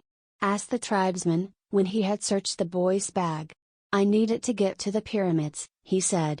The tribesman who was searching the alchemist's belongings found a small crystal flask filled with a liquid, and a yellow glass egg that was slightly larger than a chicken's egg. What are these things? He asked. That's the philosopher's stone and the elixir of life. It's the masterwork of the alchemists. Whoever swallows that elixir will never be sick again, and a fragment from that stone turns any metal into gold. The Arabs laughed at him, and the alchemist laughed along. They thought his answer was amusing, and they allowed the boy and the alchemist to proceed with all of their belongings. "Are you crazy?" the boy asked the alchemist, when they had moved on. "What did you do that for?" "To show you one of life's simple lessons," the alchemist answered. "When you possess great treasures within you, and try to tell others of them, seldom are you believed." They continued across the desert. With every day that passed, the boy's heart became more and more silent. It no longer wanted to know about things of the past or future, it was content simply to contemplate the desert, and to drink with the boy from the soul of the world. The boy and his heart had become friends, and neither was capable now of betraying the other. When his heart spoke to him, it was to provide a stimulus to the boy, and to give him strength, because the days of silence there in the desert were wearisome. His heart told the boy what his strongest qualities were, his courage in having given up his sheep and in trying to live out his personal legend, and his enthusiasm during the time he had worked at the crystal shop. And his heart told him something else that the boy had never noticed. It told the boy of dangers that had threatened him, but that he had never perceived. His heart said that one time it had hidden the rifle the boy had taken from his father, because of the possibility that the boy might wound himself. And it reminded the boy of the day when he had been ill and vomiting out in the fields, after which he had fallen into a deep sleep. There had been 2 thieves farther ahead who were planning to steal the boy's sheep and murder him. But, since the boy hadn't passed by, they had decided to move on, thinking that he had changed his route. "Does a man's heart always help him?" the boy asked the alchemist. "Mostly just the hearts of those who are trying to realize their personal legends. But they do help children, drunkards, and the elderly, too." "Does that mean that I'll never run into danger?" "It means only that the heart does what it can," the alchemist said. One afternoon, they passed by the encampment of one of the tribes. At each corner of the camp were Arabs garbed in beautiful white robes, with arms at the ready. The men were smoking their hookahs and trading stories from the battlefield. No one paid any attention to the 2 travelers. "There's no danger," the boy said, when they had moved on past the encampment. The alchemist sounded angry. "Trust in your heart, but never forget that you're in the desert. When men are at war with one another, the soul of the world can hear the screams of battle. No one fails to suffer the consequences of everything under the sun. All things are one," the boy thought. And then, as if the desert wanted to demonstrate that the alchemist was right, 2 horsemen appeared from behind the travelers. "You can't go any farther," one of them said. "You're in the area where the tribes are at war." "I'm not going very far," the alchemist answered, looking straight into the eyes of the horsemen. They were silent for a moment, and then agreed that the boy and the alchemist could move along. The boy watched the exchange with fascination. "You dominated those horsemen with the way you looked at them," he said. "Your eyes show the strength of your soul," answered the alchemist. That's true, the boy thought. He had noticed that, in the midst of the multitude of armed men back at the encampment, there had been one who stared fixedly at the 2. He had been so far away that his face wasn't even visible. But the boy was certain that he had been looking at them. Finally, when they had crossed the mountain range that extended along the entire horizon, the alchemist said that they were only 2 days from the pyramids. "If we're going to go our separate ways soon," the boy said, "then teach me about alchemy. You already know about alchemy. It is about penetrating to the soul of the world, and discovering the treasure that has been reserved for you." "No, that's not what I mean. I'm talking about transforming lead into gold." The alchemist fell as silent as the desert, and answered the boy only after they had stopped to eat. "Everything in the universe evolved," he said. "And, for wise men, gold is the metal that evolved the furthest. Don't ask me why, I don't know why. I just know that the tradition is always right. Men have never understood the words of the wise. So gold, instead of being seen as a symbol of evolution, became the basis for conflict. There are many languages spoken by things," the boy said. "There was a time when, for me, a camel's whinnying was nothing more than whinnying. Then it became a signal of danger. And, finally, it became just a whinny again." But then he stopped. The alchemist probably already knew all that. I have known true alchemists, the alchemist continued. They locked themselves in their laboratories, and tried to evolve, as gold had. And they found the philosopher's stone, because they understood that when something evolves, everything around that thing evolves as well. Others stumbled upon the stone by accident. They already had the gift, and their souls were readier for such things than the souls of others. But they don't count. They're quite rare. And then there were the others, who were interested only in gold. They never found the secret. They forgot that lead, copper, and iron have their own personal legends to fulfill. And anyone who interferes with the personal legend of another thing never will discover his own. The alchemist's words echoed out like a curse. He reached over and picked up a shell from the ground. This desert was once a sea, he said. I noticed that, the boy answered. The alchemist told the boy to place the shell over his ear. He had done that many times when he was a child, and had heard the sound of the sea. The sea has lived on in this shell, because that's its personal legend. And it will never cease doing so until the desert is once again covered by water. They mounted their horses, and rode out in the direction of the pyramids of Egypt. The sun was setting when the boy's heart sounded a danger signal. They were surrounded by gigantic dunes, and the boy looked at the alchemist to see whether he had sensed anything. But he appeared to be unaware of any danger. 5 minutes later, the boy saw 2 horsemen waiting ahead of them. Before he could say anything to the alchemist, the 2 horsemen had become 10, and then 100. And then they were everywhere in the dunes. They were tribesmen dressed in blue, with black rings surrounding their turbans. Their faces were hidden behind blue veils, with only their eyes showing. Even from a distance, their eyes conveyed the strength of their souls. And their eyes spoke of death. The 2 were taken to a nearby military camp. A soldier shoved the boy and the alchemist into a tent where the chief was holding a meeting with his staff. These are the spies, said one of the men. We're just travelers, the alchemist answered. You were seen at the enemy camp 3 days ago. And you were talking with one of the troops there. I'm just a man who wanders the desert and knows the stars, said the alchemist. I have no information about troops or about the movement of the tribes.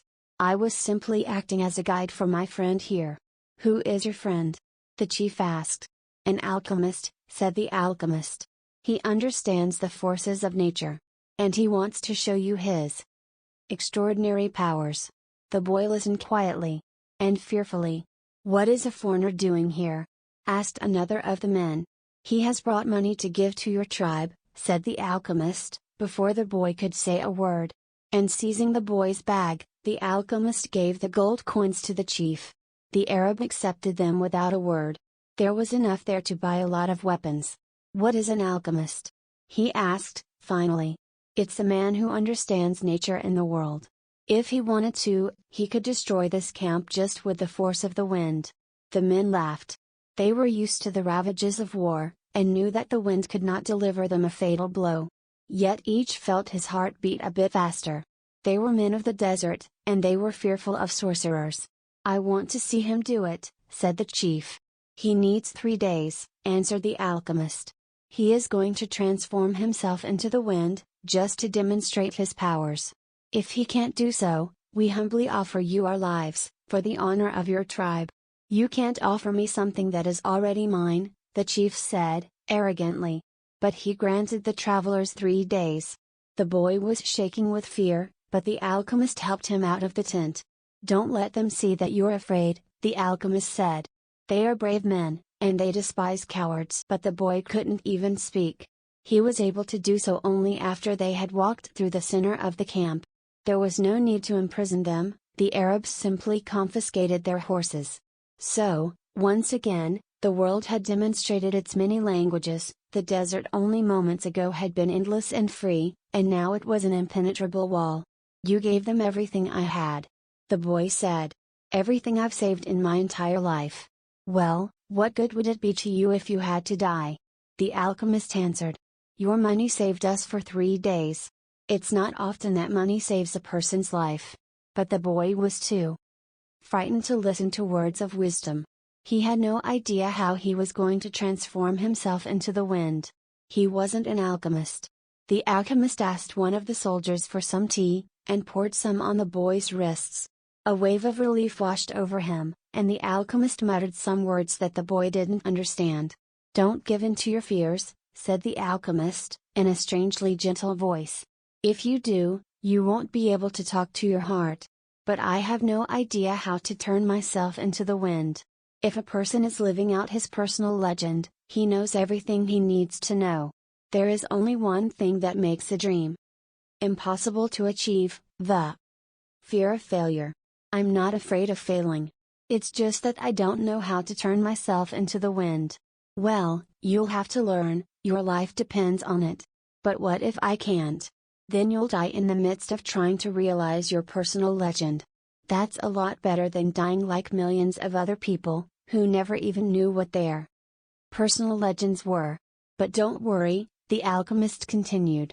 Usually the threat of death makes people a lot more aware of their lives. The first day passed. There was a major battle nearby, and a number of wounded were brought back to the camp. The dead soldiers were replaced by others, and life went on. Death doesn't change anything, the boy thought. You could have died later on, a soldier said to the body of one of his companions. You could have died after peace had been declared. But, in any case, you were going to die. At the end of the day, the boy went looking for the alchemist, who had taken his falcon out into the desert. "I still have no idea how to turn myself into the wind," the boy repeated. "Remember what I told you, the world is only the visible aspect of God. And that what alchemy does is to bring spiritual perfection into contact with the material plane."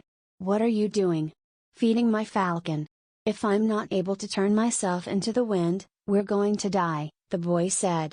"Why feed your falcon? You're the one who may die," the alchemist said.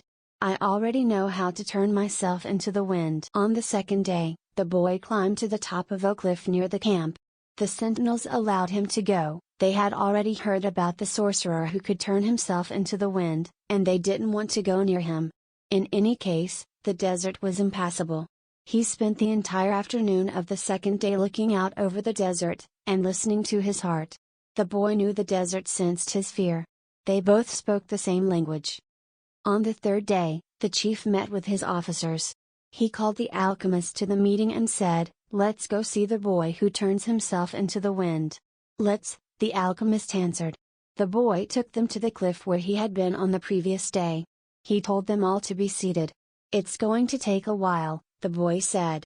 "We're in no hurry," the chief answered. "We are men of the desert." The boy looked out at the horizon. There were mountains in the distance. And there were dunes, rocks, and plants that insisted on living where survival seemed impossible. There was the desert that he had wandered for so many months. Despite all that time, he knew only a small part of it. Within that small part, he had found an Englishman, caravans, tribal wars, and an oasis with 50,000 palm trees and 300 wells. "What do you want here today?" the desert asked him. "Didn't you spend enough time looking at me yesterday? Somewhere you are holding the person I love," the boy said. "So, when I look out over your sands, I am also looking at her. I want to return to her, and I need your help so that I can turn myself into the wind." "What is love?" the desert asked. "Love is the falcon's flight over your sands. Because for him, you are a green field, from which he always returns with game.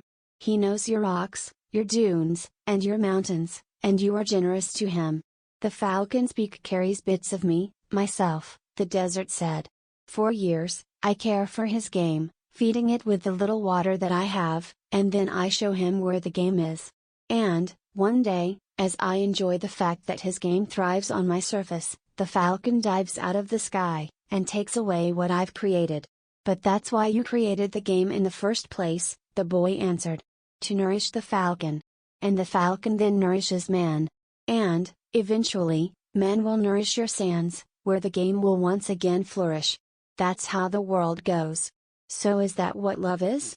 "Yes, that's what love is. It's what makes the game become the falcon become man, and man, in his turn, the desert. It's what turns lead into gold, and makes the gold return to the earth." "I don't understand what you're talking about," the desert said. But you can at least understand that somewhere in your sense there is a woman waiting for me. And that's why I have to turn myself into the wind." The desert didn't answer him for a few moments. Then it told him, "I'll give you my sense to help the wind to blow, but, alone, I can't do anything. You have to ask for help from the wind." A breeze began to blow. The tribesmen watched the boy from a distance, talking among themselves in a language that the boy couldn't understand. The alchemist smiled. The wind approached the boy and touched his face. It knew of the boy's talk with the desert, because the winds know everything. They blow across the world without a birthplace, and with no place to die. "Help me," the boy said. "One day you carried the voice of my loved one to me. Who taught you to speak the language of the desert and the wind?" "My heart," the boy answered. "The wind has many names. In that part of the world, it was called the Sirocco, because it brought moisture from the oceans to the east.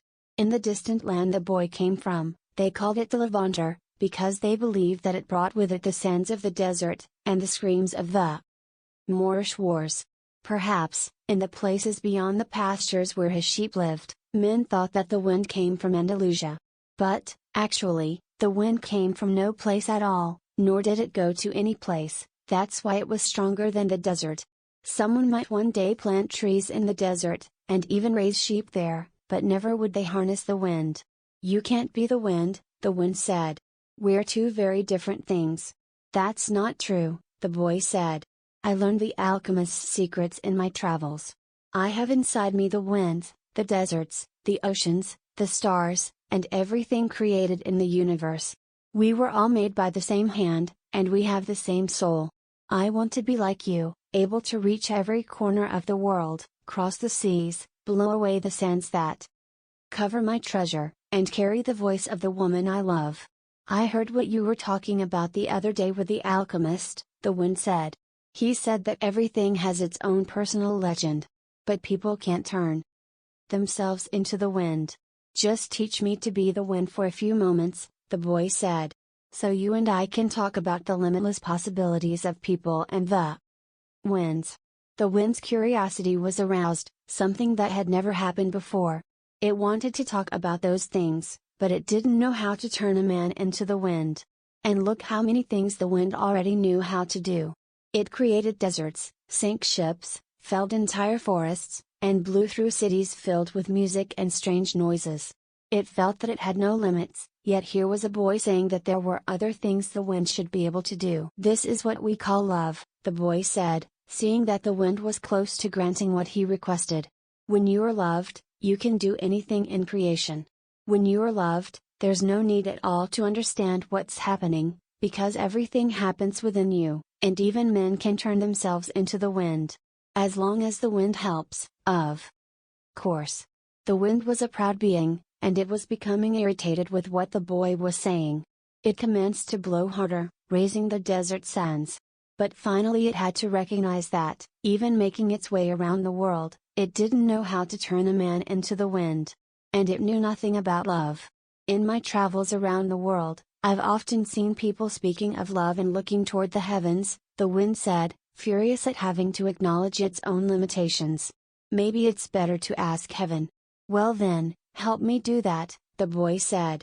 "Fill this place with a sandstorm so strong that it blots out the sun. Then I can look to heaven without blinding myself." So the wind blew with all its strength, and the sky was filled with sand. The sun was turned into a golden disk. At the camp, it was difficult to see anything. The men of the desert were already familiar with that wind. They called it the samum, and it was worse than a storm at sea. Their horses cried out, and all their weapons were filled with sand. On the heights, one of the commanders turned to the chief and said, "Maybe we had better end this." They could barely see the boy. Their faces were covered with the blue cloths, and their eyes showed fear. "Let's stop this," another commander said. "I want to see the greatness of Allah," the chief said, with respect.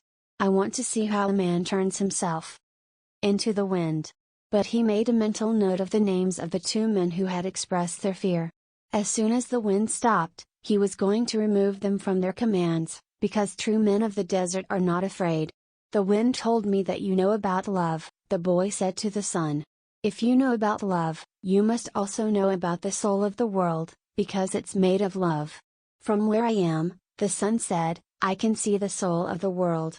It communicates with my soul, and together we cause the plants to grow and the sheep to seek out shade. From where I am, and I'm a long way from the earth, I learned how to love.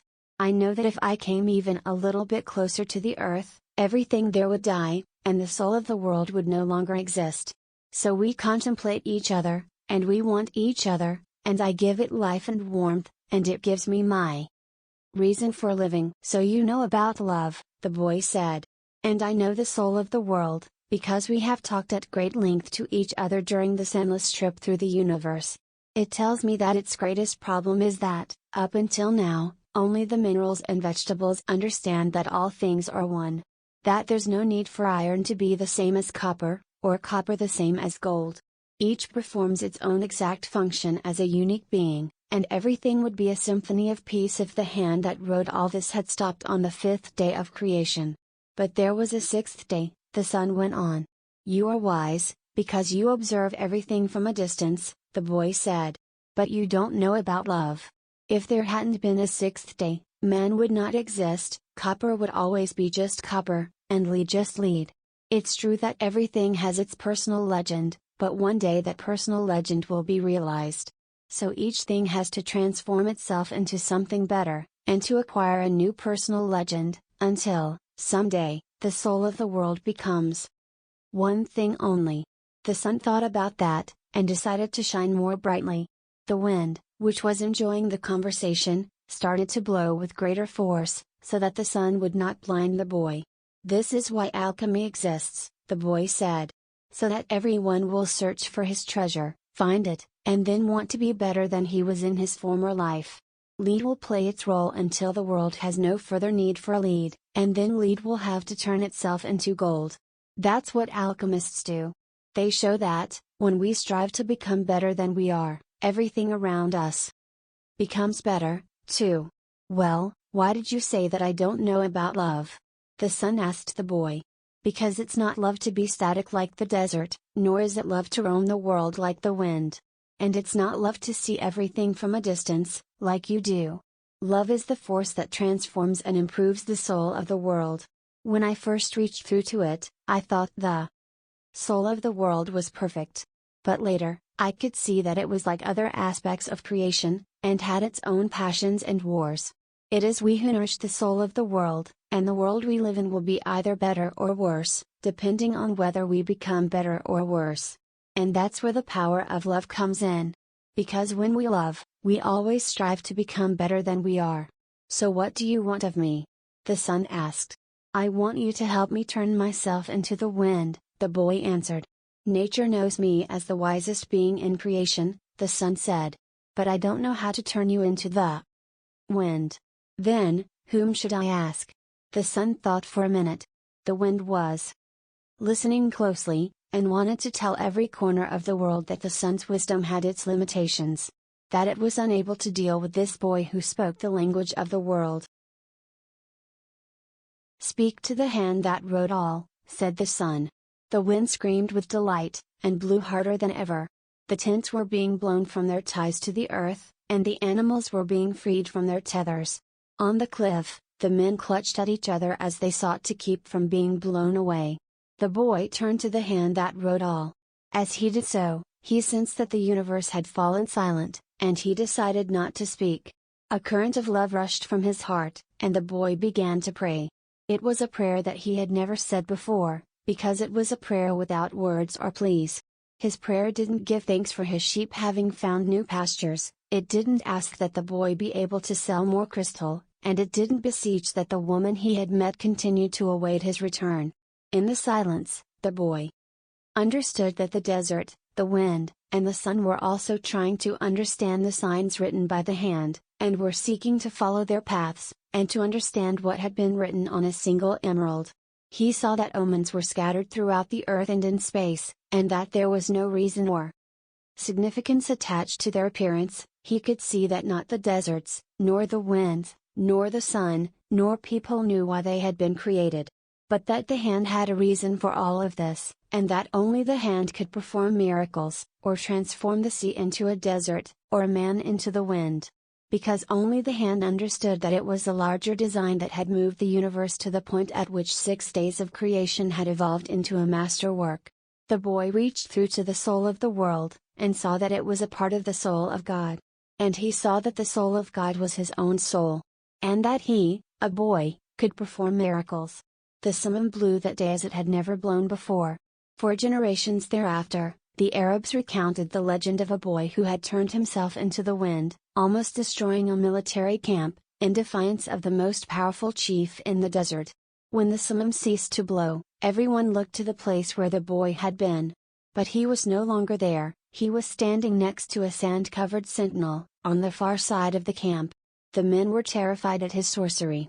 But there were 2 people who were smiling, the alchemist, because he had found his perfect disciple, and the chief, because that disciple had understood the glory of God.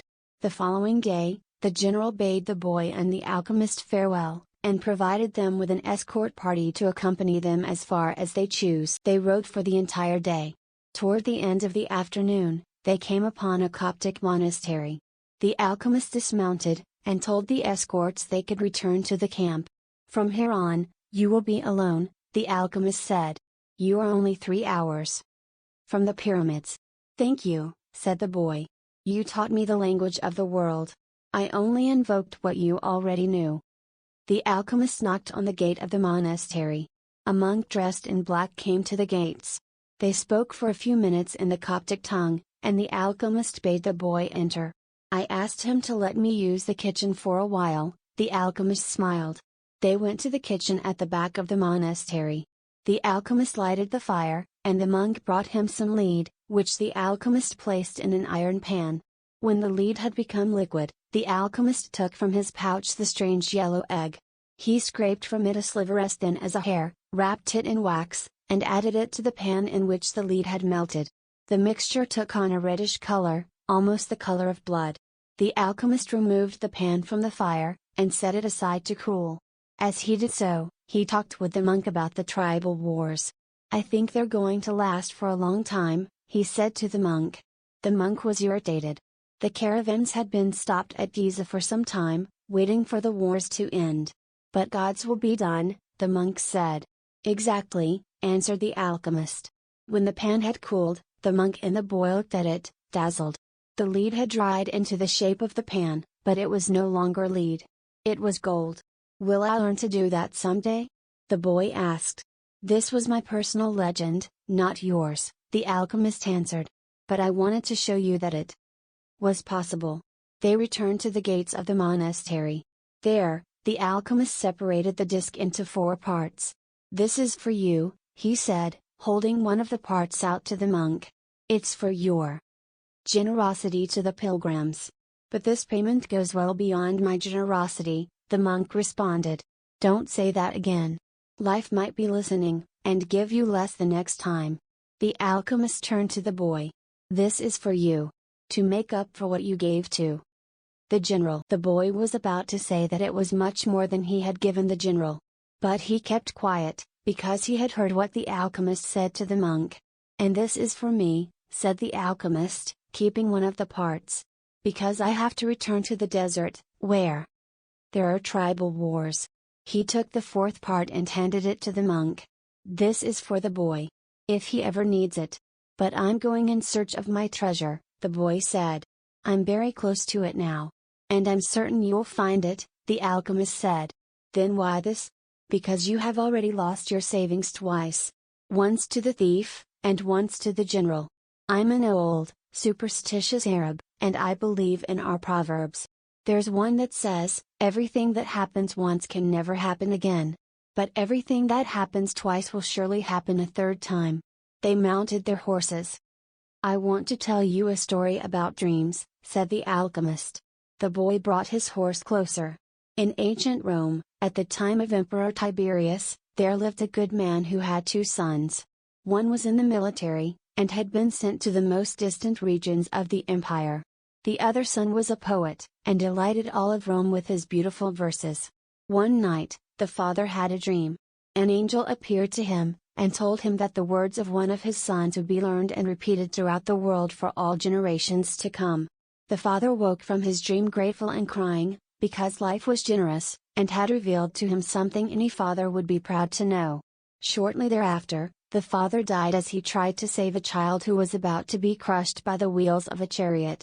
Since he had lived his entire life in a manner that was correct and fair, he went directly to heaven, where he met the angel that had appeared in his dream. "You were always a good man," the angel said to him. "You lived your life in a loving way, and died with dignity. I can now grant you any wish you desire." "Life was good to me," the man said. "When you appeared in my dream, I felt that all my efforts had been rewarded, because my son's poems will be read by men for generations to come. I don't want anything for myself. But any father would be proud of the fame achieved by one whom he had cared for as a child, and educated as he grew up. Sometime in the distant future, I would like to see my son's words." The angel touched the man's shoulder, and they were both projected far into the future. They were in an immense setting, surrounded by thousands of people speaking a strange language. The man wept with happiness. "I knew that my son's poems were immortal," he said to the angel through his tears. "Can you please tell me which of my son's poems these people are repeating?" The angel came closer to the man, and, with tenderness, led him to a bench nearby, where they sat down. "The verses of your son who is the poet were very popular in Rome," the angel said. "Everyone loved them and enjoyed them. But when the reign of Tiberius ended, his poems were forgotten. The words you're hearing now are those of your son in the military." The man looked at the angel in surprise. "Your son went to serve at a distant place, and became a centurion. He was just and good. One afternoon, one of his servants fell ill, and it appeared that he would die. Your son had heard of a rabbi who was able to cure illnesses, and he rode out for days and days in search of this man. Along the way, he learned that the man he was seeking was the Son of God. He met others who had been cured by him, and they instructed your son in the man's teachings. And so, despite the fact that he was a Roman centurion, he converted to their faith. Shortly thereafter, he reached the place where the man he was looking for was visiting. He told the man that one of his servants was gravely ill, and the rabbi made ready to go to his house with him. But the centurion was a man of faith, and, looking into the eyes of the rabbi, he knew that he was surely in the presence of the Son of God. "And this is what your son said," the angel told the man. "These are the words he said to the rabbi at that point, and they have never been forgotten. My Lord, I am not worthy that you should come under my roof. But only speak a word and my servant will be healed." The alchemist said, "No matter what he does, every person on earth plays a central role in the history of the world. And normally he doesn't know it." The boy smiled. He had never imagined that questions about life would be of such importance to a shepherd. "Goodbye," the alchemist said. "Goodbye," said the boy. The boy rode along through the desert for several hours, listening avidly to what his heart had to say. It was his heart that would tell him where his treasure was hidden. "Where your treasure is, there also will be your heart," the alchemist had told him. But his heart was speaking of other things. With pride, it told the story of a shepherd who had left his flock to follow a dream he had on 2 different occasions. It told of personal legend, and of the many men who had wandered in search of distant lands or beautiful women, confronting the people of their times with their preconceived notions. It spoke of journeys, discoveries, books, and change. As he was about to climb yet another dune, his heart whispered, "Be aware of the place where you are brought to tears. That's where I am, and that's where your treasure is." The boy climbed the dune slowly. A full moon rose again in the starry sky. It had been a month since he had set forth from the oasis. The moonlight cast shadows through the dunes, creating the appearance of a rolling sea. It reminded the boy of the day when that horse had reared in the desert, and he had come to know the alchemist. And the moon fell on the desert silence, and on a man's journey in search of treasure. When he reached the top of the dune, his heart leapt. There, illuminated by the light of the moon and the brightness of the desert, stood the solemn and majestic pyramids of Egypt. The boy fell to his knees and wept. He thanked God for making him believe in his personal legend, and for leading him to meet a king, a merchant, an Englishman, and an alchemist. and above all for his having met a woman of the desert who had told him that love would never keep a man from his personal legend. If he wanted to, he could now return to the oasis, go back to Fatima, and live his life as a simple shepherd. After all, the alchemist continued to live in the desert, even though he understood the language of the world, and knew how to transform lead into gold. He didn't need to demonstrate his science and art to anyone. The boy told himself that, on the way toward realizing his own personal legend, he had learned all he needed to know, and had experienced everything he might have dreamed of. But here he was, at the point of finding his treasure, and he reminded himself that no project is completed until its objective has been achieved. The boy looked at the sands around him, and saw that, where his tears had fallen, a scarab beetle was scuttling through the sand. During his time in the desert, he had learned that, in Egypt, the scarab beetles are a symbol of God. Another omen. The boy began to dig into the dune. As he did so, he thought of what the crystal merchant had once said, that anyone could build a pyramid in his backyard. The boy could see now that he couldn't do so if he placed stone upon stone for the rest of his life. Throughout the night, the boy dug at the place he had chosen, but found nothing. He felt weighted down by the centuries of time since the pyramids had been built. But he didn't stop. He struggled to continue digging as he fought the wind, which often blew the sand back into the excavation. His hands were abraded and exhausted, but he listened to his heart. It had told him to dig where his tears fell. As he was attempting to pull out the rocks he encountered, he heard footsteps. Several figures approached him. Their backs were to the moonlight, and the boy could see neither their eyes nor their faces. "What are you doing here?" one of the figures demanded. Because he was terrified, the boy didn't answer. He had found where his treasure was, and was frightened at what might happen. "We're refugees from the tribal wars, and we need money," the other figure said. "What are you hiding there?" "I'm not hiding anything," the boy answered. But one of them seized the boy and yanked him back out of the hole. Another, who was searching the boy's bags, found the piece of gold. "There's gold here," he said. The moon shone on the face of the Arab who had seized him, and in the man's eyes the boy saw death. "He's probably got more gold hidden in the ground." They made the boy continue digging, but he found nothing. As the sun rose, the men began to beat the boy. He was bruised and bleeding, his clothing was torn to shreds, and he felt that death was near. "What good is money to you if you're going to die? It's not often that money can save someone's life," the alchemist had said. Finally, the boy screamed at the men, "I'm digging for treasure." And, although his mouth was bleeding and swollen, he told his attackers that he had twice dreamed of a treasure hidden near the pyramids of Egypt. The man who appeared to be the leader of the group spoke to one of the others, "Leave him. He doesn't have anything else.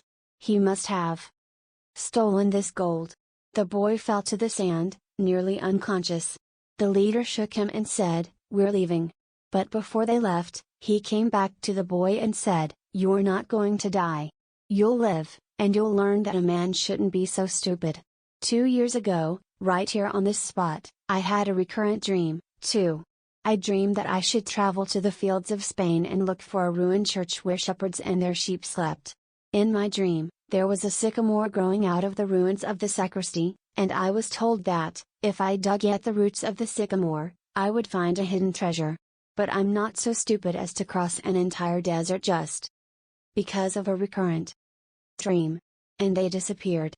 The boy stood up shakily, and looked once more at the pyramids. They seemed to laugh at him, and he laughed back, his heart bursting with joy. Because now he knew where his treasure was. Epilogue. The boy reached the small, abandoned church just as night was falling. The sycamore was still there in the sacristy, and the stars could still be seen through the half-destroyed roof. He remembered the time he had been there with his sheep. It had been a peaceful night, except for the dream. Now he was here not with his flock, but with a shovel. He sat looking at the sky for a long time. Then he took from his knapsack a bottle of wine, and drank some. He remembered the night in the desert when he had sat with the alchemist, as they looked at the stars and drank wine together.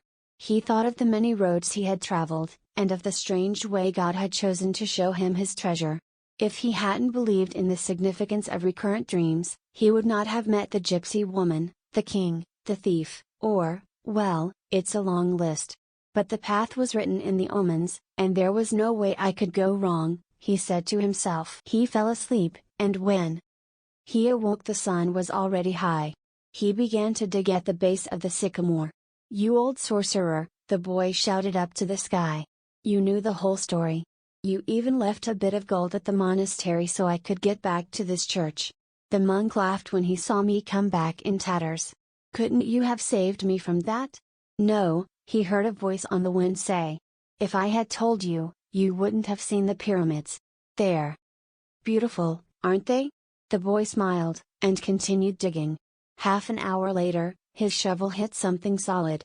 An hour later, he had before him a chest of Spanish gold coins. There were also precious stones, gold masks adorned with red and white feathers, and stone statues embedded with jewels.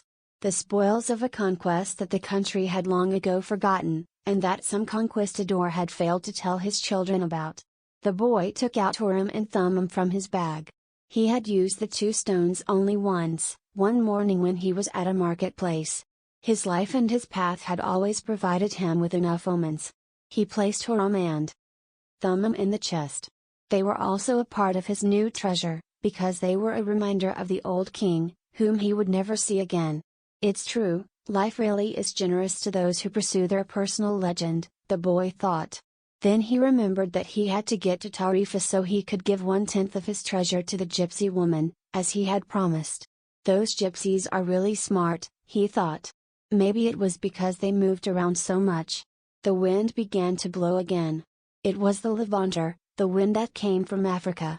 It didn't bring with it the smell of the desert, nor the threat of Moorish invasion. Instead, it brought the scent of a perfume he knew well, and the touch of a kiss that came from far away, slowly, slowly, until it rested on his lips. The boy smiled. It was the first time she had done that. "I'm coming, Fatima," he said.